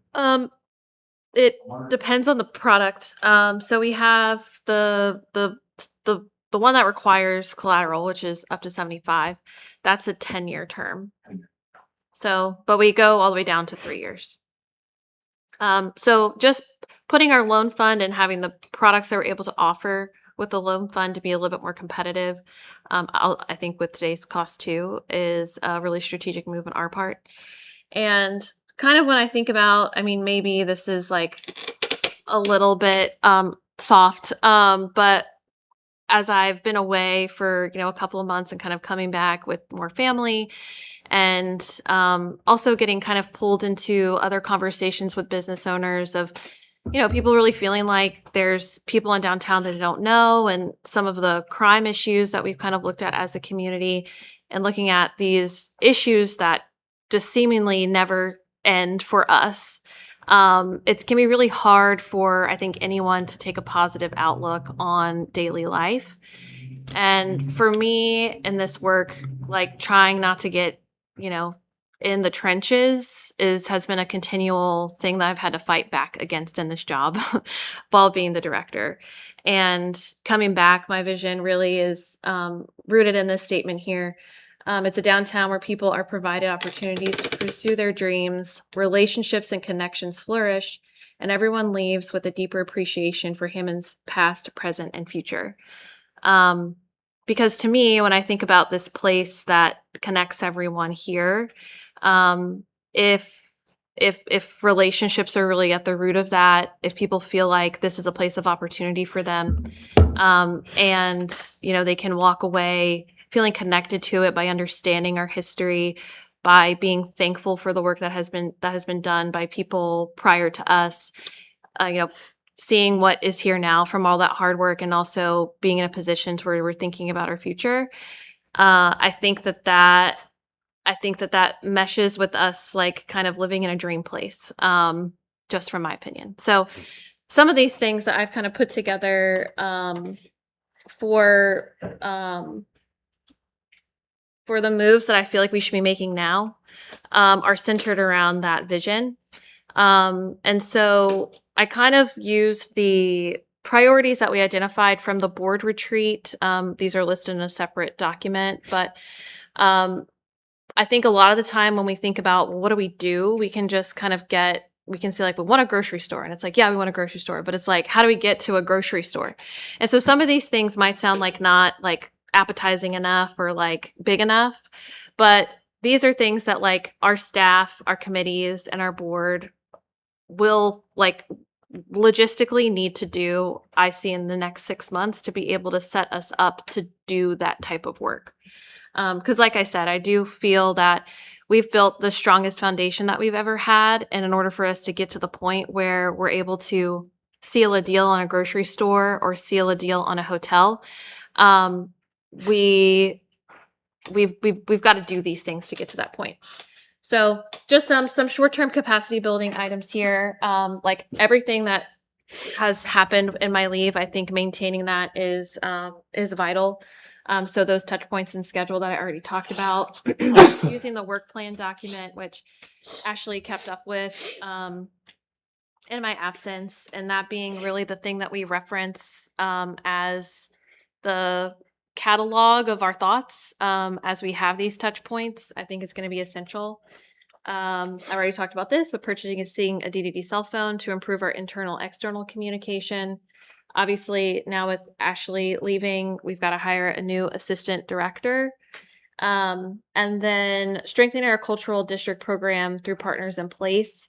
I kind of already mentioned this a little bit in my board report, but one thing that kind of came out of people talking about Hot August was this the like Hammond Heritage Day type events that we used to have, and more of the connection with our past, and how, really downtown is the heart of the city, but not necessarily all of our city's culture lives in downtown. And so I think that the ability for our cultural district program to be improved and strengthened is kind of a mechanism for us to also strengthen these other partnerships as well that make downtown more of a meaningful place for everyone that's here.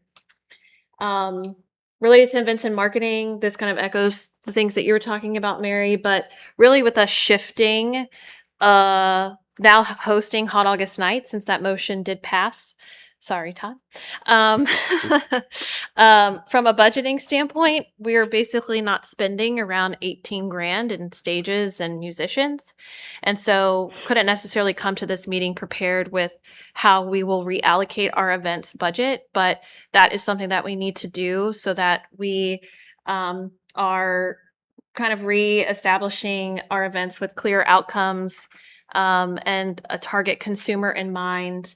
And the budget being very clear about kind of how that's all working. I mean, I would just watch I know we talked about it, but expansion of Hammond Live, like I'm saying maybe we don't need to have Hammond Live. I don't know.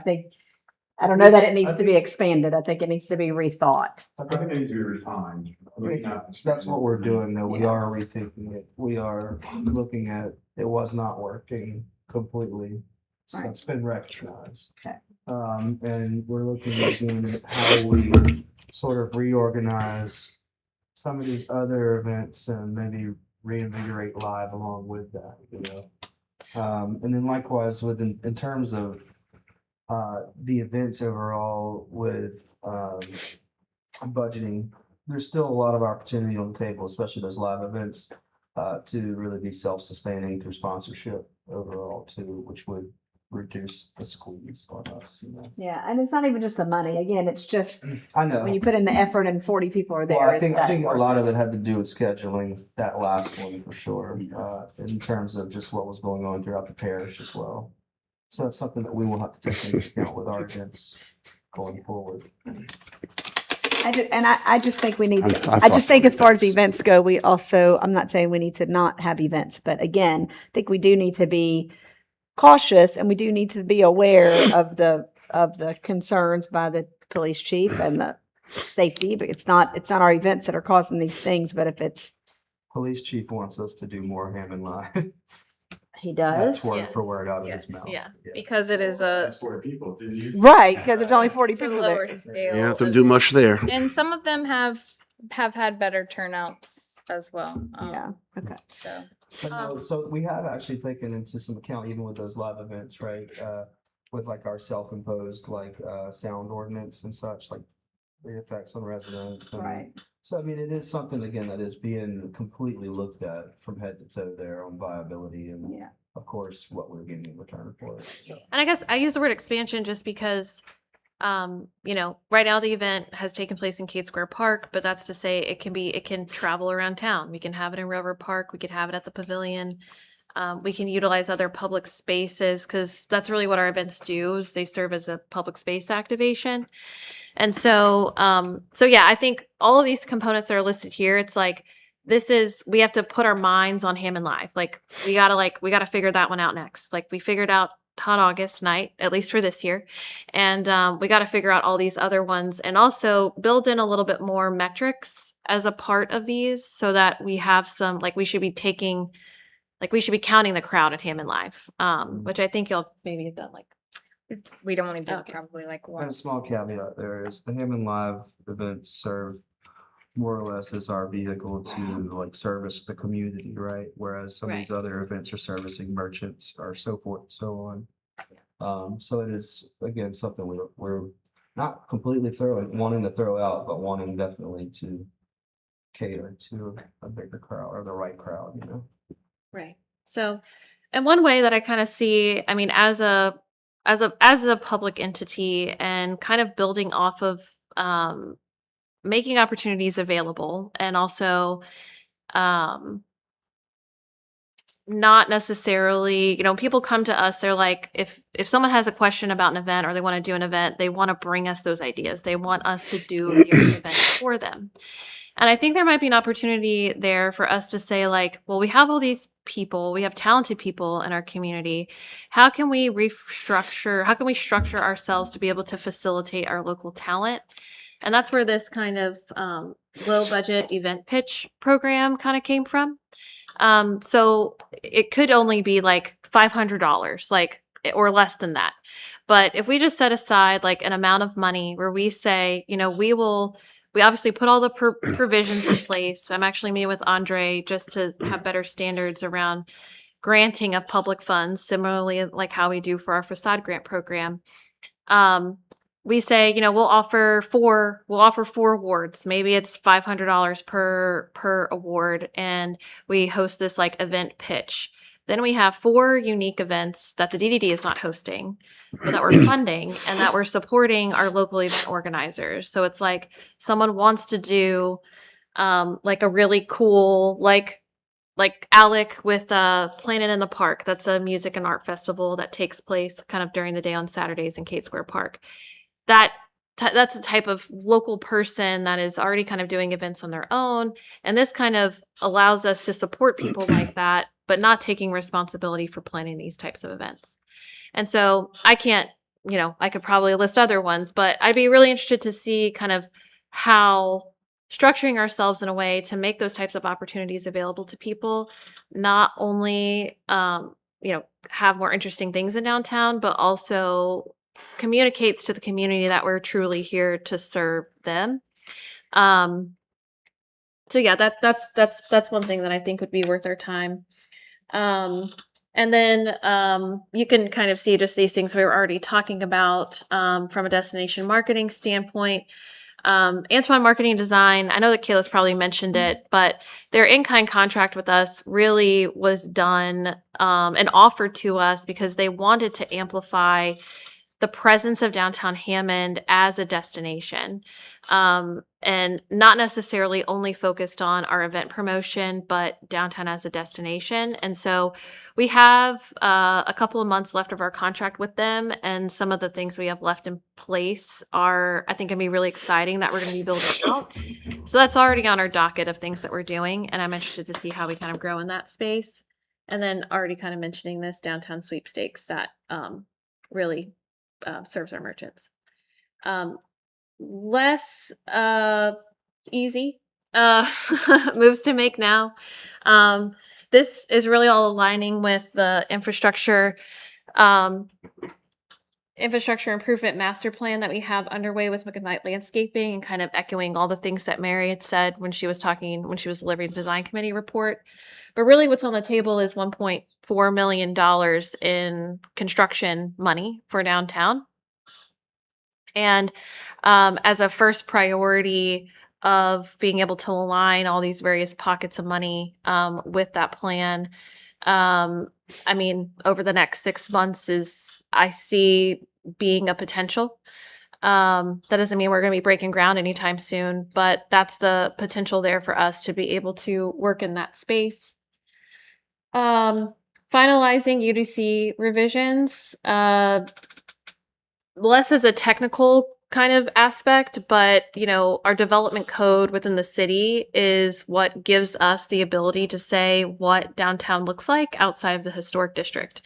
So it might sound, more technical than what it needs to be, but that gives us the ability to make sure that the rest of our district is being designed and developed in a way that we want to see. Obviously we're already doing this, but communicate the importance of downtown to mayoral and city council candidates. To what Mary had said, with infrastructure in mind, that's kind of already taking place. But really, I think more generally for any candidate, it's understanding how they view downtown, and if they view downtown as the heart of the city. Really where are their interests are with respect to downtown. And for city council in particular, Carly Gonzalez represents most of our district at this moment in time. She's not running for council again, as she's running for mayor. So we will have a new council person that will be representing most of the district. And I do not know who has announced running for her seat yet. I know one person who is considering it. I won't say it on record, but it would be good for us if that person ran. Cool. Consider purchasing a downtown property to earmark for development. I think one thing that we have realized, or I have realized, and us trying to enter this business recruitment, property development space is we are limited on what we're able to attract because we are limited on what is available. If we purchase something that's available, then we have a lot more control over, how that space is developed. So, we had actually worked through a process to try to recruit a boutique hotel here with some property that was available at a time, and trying to get to the point where you're lining up a buyer and a seller with a concept and a developer are a lot of pieces that you're bringing together and trying to make all the numbers crunch, especially with some of these concepts that we're looking at, like a hotel and a grocery store. So I do think that it's worth us to consider our financial position and, consider purchasing a property to enter into that game. I see that as a way for us to do that. And then lastly, make our loan program more competitive, which I've already kind of mentioned. That's really an administrative task. But if we can think about our loan fund as more of a resource to, incentivize, if we purchase a property and we're looking for a particular type of development, then we're just kind of narrowing down, where we are and how we're strategically looking at our position to attract what we want. So I see all this happening over the next 6 months, and us working together as a team to do that. And then just some moves to prepare for 2027. Obviously, continue a phased implementation of our infrastructure improvement master plan into 2027. Obviously, building relationships with the new administration and council. Something we're going to want to think about is the capital outlay and budget alignment. Those conversations in the city start in February each year. So, because the fiscal year takes place July 1. So we want to be ready for those conversations and thinking about what that looks like now. Completing the process for UDC revisions to be adopted with the new administration and council. Definitely anticipate there being a City of Hammond master plan, a new master plan take place. And I think it is going to only help us to align our master plan efforts with that so that we have a basis for true collaboration and partnership for the development of downtown. Develop a site plan and incentives for development. We already have this, but this is kind of like stepping our game up. And then as I'm kind of thinking about this portfolio of grant programs, like I said, building off of our facade grant program, I've already mentioned the event pitch program. How can we structure our funds to have more opportunities available? So can we offer an opportunity to scale or diversify their business for existing business owners? Having a brick and mortar store, especially in today's age, requires a lot of innovation on business owners' parts.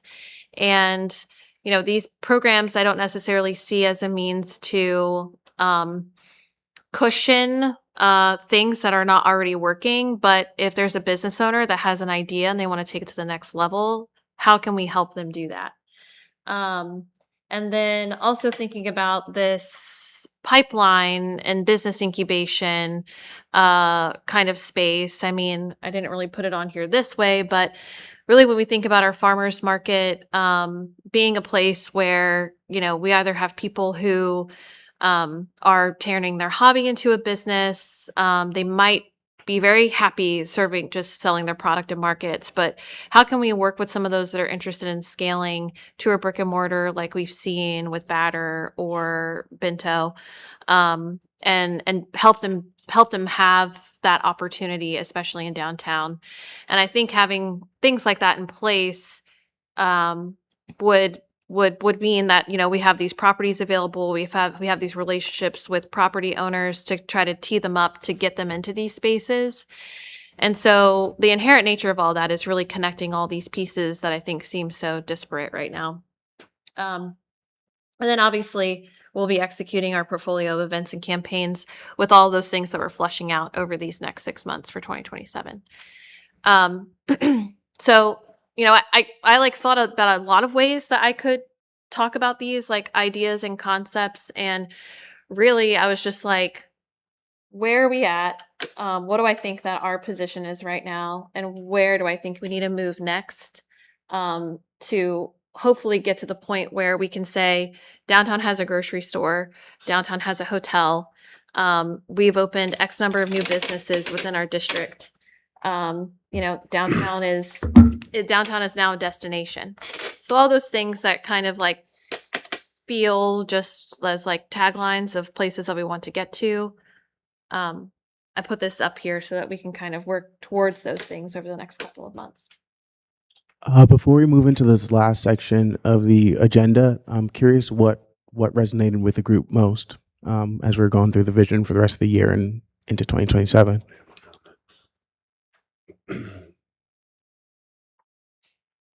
I think we're overall in the right areas of movement. Seems to be the right areas of progress.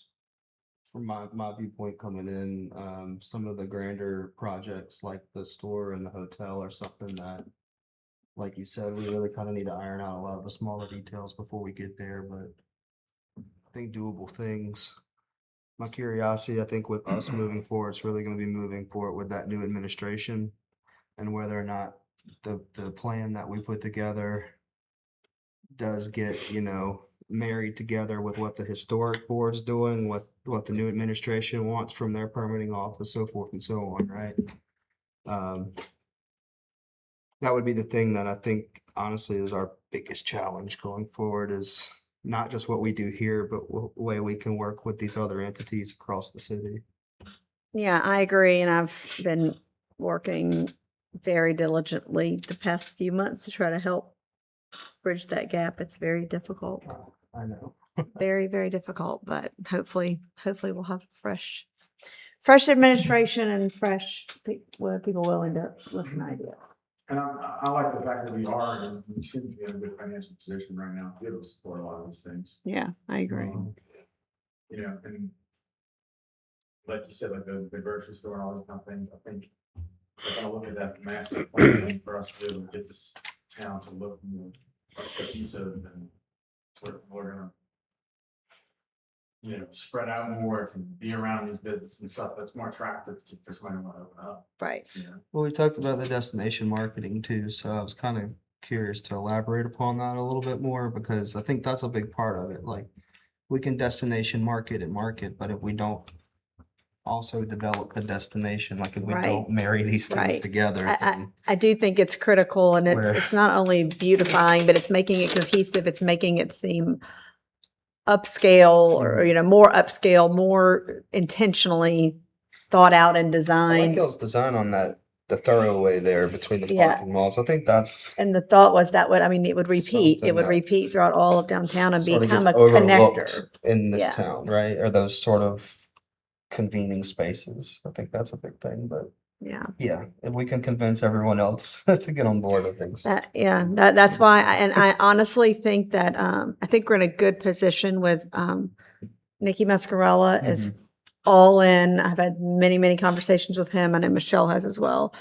He sees the vision and he's in agreement, and he wants it to, and his office is right here, He's got a right? lot of vested interest. He's got a lot of vested interest. He wants it to happen, and I think he's our key to really making sure things like that move forward, and we can see some real progress in terms of that. And then, like you said, that attracts businesses and grocery stores and hotels and things like that. And really, I think, like I said, I kind of thought about a couple of different ways to present this. And as my training with economic development is continued, structuring ourselves more as an economic development organization, where we say, we are trying to attract private investment. How are we leveraging public investment as well to basically show the private sector that we're working just as hard as you are? It's doing a better job of bringing all our assets to the table. Right. Yeah. And using our I think using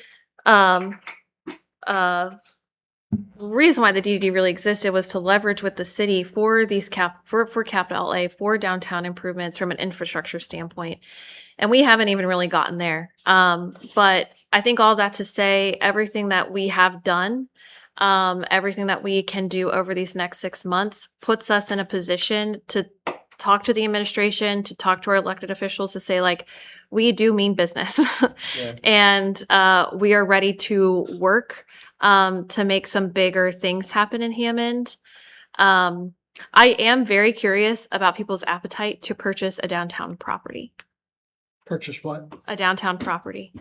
I don't know. This is the first I've heard of that, so I have to think about it. I think, quite honestly, if we want to take ourselves seriously as an economic development board, then we do need to talk about ways in which we are facilitating real estate in that. I mean, I like the idea of purchasing something with the idea of selling it again to someone else with a provision, or leasing out a piece of land to somebody who's gonna build on it and do something, or I don't know how much I care about us having a building for a museum for ourselves or whatever. I think Yeah.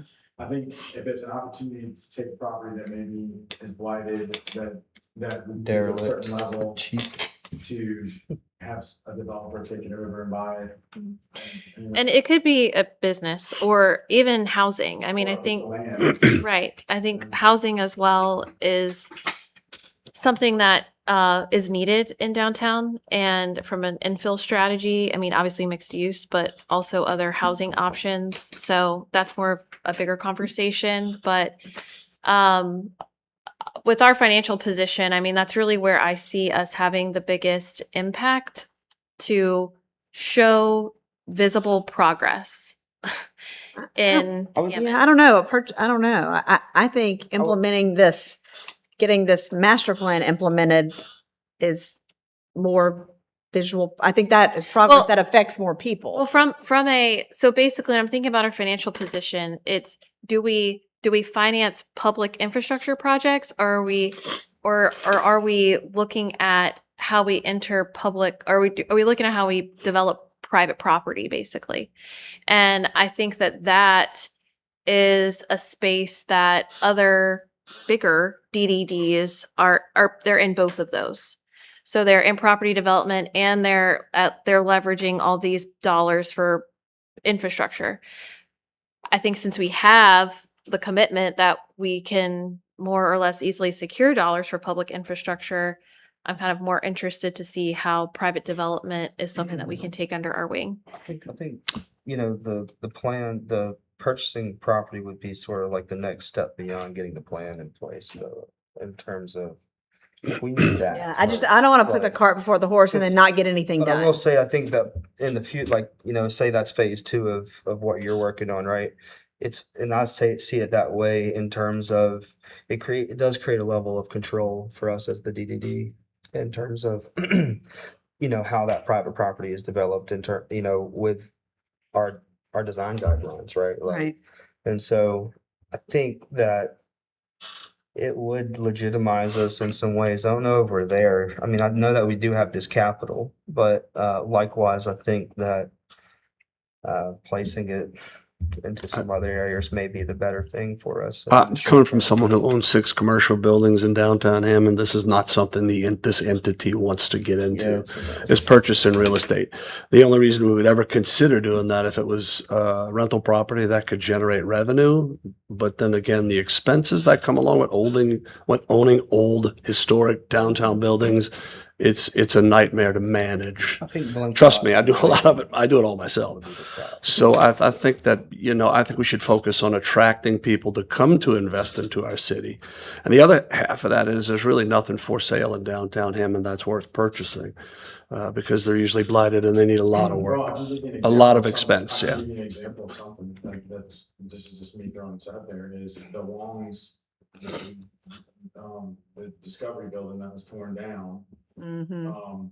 They were, that building got to a state where it was required to be torn down, but part of their requirement was that something be developed after. Won't happen. And they are continuing to check in because their role was to come check in with a plan, and they have other things going on that Won't will happen. allow them to get to that plan. But part of whenever something gets to the point of tear down, part of the consequence or what's supposed to happen is there needs to be a development plan, and it's supposed to happen. And there's nothing happening. And It's never going to happen. Well, last time we got here, and for the checkup, he's stating that he has interested buyers, but there's no offer on the table and then whatever. But that's a good piece of land that I'm just throwing that out there. If there's some way for the DD to purchase as an intermediary, as a middleman, and maybe come up with some type of, if we wanted a hotel, to maybe approach some developers and assist them with at least the planning of that, or I don't know, I'm throwing things out there. I mean, the things that could be, I think that would be the proper avenue to do like this, bringing right? private Not, sector. not with necessarily a us. building, but the blank slate, right? Yeah, You know? promoting whatever we want to happen on that, on that. That's just an example. I'm not Yeah, saying and we do my that. point again was you would buy a piece of real estate that requires expenditures like maintaining the property, taxes, and you have no return on it. So I don't think that's a wise investment. That's just my personal opinion. The return is not necessarily monetarily with us. The return is for long-term growth of the town. So if the return was that we can help assist with a bit, and this is just an example. This is not, I'm not saying we do this, but if there's an opportunity to create a vision and bring the right players in to help get that started, that's the goal. The goal isn't for us to be money making, but a piece of land, you pay the taxes on it, you're not managing. I'm just using that as an example. I would be up for things like that. Right. Well, and I guess we obviously, I think there's some interest in having this discussion more thoroughly, but I will just state this board as it sits has not engaged. The DDD as an organization has engaged in property development before. Columbia Theater being one of them, the Feed and Seed being a project that was undertaken. We had a long-term lease with the Feed and Seed. We terminated that lease. So it is not something necessarily new organizationally. We've had starts and stops with it, but to get to the point where we can execute something like that confidently. I think it's worth us exploring again if it's resonating with everyone, and it sounds like it is. I don't know. Not really with me, but I'm fine if you want to explore it. Well, it's great to see all the energy around this. We are getting a little bit over time what I initially wanted to close at, but I did have one set of questions I wanted to ask the group before we closed out. And thanks so much for your time. Michelle had gone through a few kind of decisions that have been formalized, some of which are like how you all have been collaborating with the staff during her leave, and some of which was pending. If we could skip to the next one. These are some of the ones that have already been implemented. These are the pieces that are pending. These are more or less the formalized structures and norms that y'all are currently carrying out. With the last one, sounds like in some form that was carried out on a week before basis during your leave. The question I wanted to pose to the group was, along with kind of what this rhythm that you've developed while Michelle was gone, if you could go to the next slide, are there any other additional structures or norms that we want to formalize going forward, especially given the new understanding of the vision that we just laid out? Is there any new elements that we'll need to consider when thinking about how the board works with the DDD?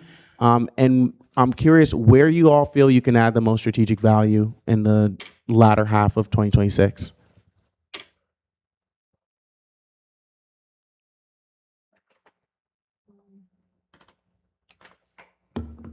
know that we need to add any additional structures or norms right now. I feel like we need to continue with the ones we've set up. We're all stretched very thin, and I think adding more, I feel like we've been, as a board, we've been contributing more because we needed to, and I think that's fine, and we're kind of gotten used to that. But I think adding more meetings, more check-ins, more things might be too overloading on board members. That's just my opinion. I don't know what y'all think. Oh, I agree. We all have lots of responsibilities. So to add things would, I think Counter- formalizing the ones that are up there has been really helpful because we didn't really have that some of that formalized before. So I think that's been helpful. I think we absolutely need to continue that. What was the other question? I see it largely working right now. Just follow through. Yeah, Yeah, just holding ourselves accountable to the process that we just put in place. right. Is probably the focus until we get in a really groove and really Yeah. understanding of how that. Finish what And then maybe we could reevaluate how that's working. Okay. So I think like the main commitment and agreement is basically just like continuing with what you've kind of formalized already, and being able to kind of use that to support reaching the goals that we've laid out. As just a closing activity, if we can go to the final slide. What's one word or phrase? What are you leaving today feeling most clear about? Structure. That was my word. Let's say progress. that would,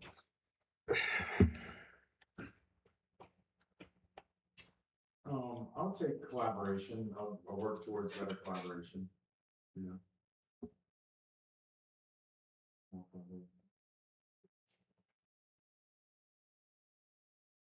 I'm solid. We're good. Exhaustion. Exhaustion, that's my word for the day. Thanks so much for your time. Yes, thank you. Thank you. All right, you want to finish the meeting? Oh, yeah. My back is hurting. All right. Is there any Announcements? other things on this agenda that we need? Announcements? Done. Do you have any announcements? Thank you, Ashley, for your time and Yes. service. We're going to miss you. Namaste, namaste. I'll be back. I'll visit. Good. So I guess this is your official last meeting, huh? Yeah. Yeah. This Wow. All Well, right. okay. So if there's no other public comments, any other comments, I'm gonna call the meeting adjourned. Very All in good. favor? Thank you. Aye. All right. All right. Thank y'all. Thank you so much.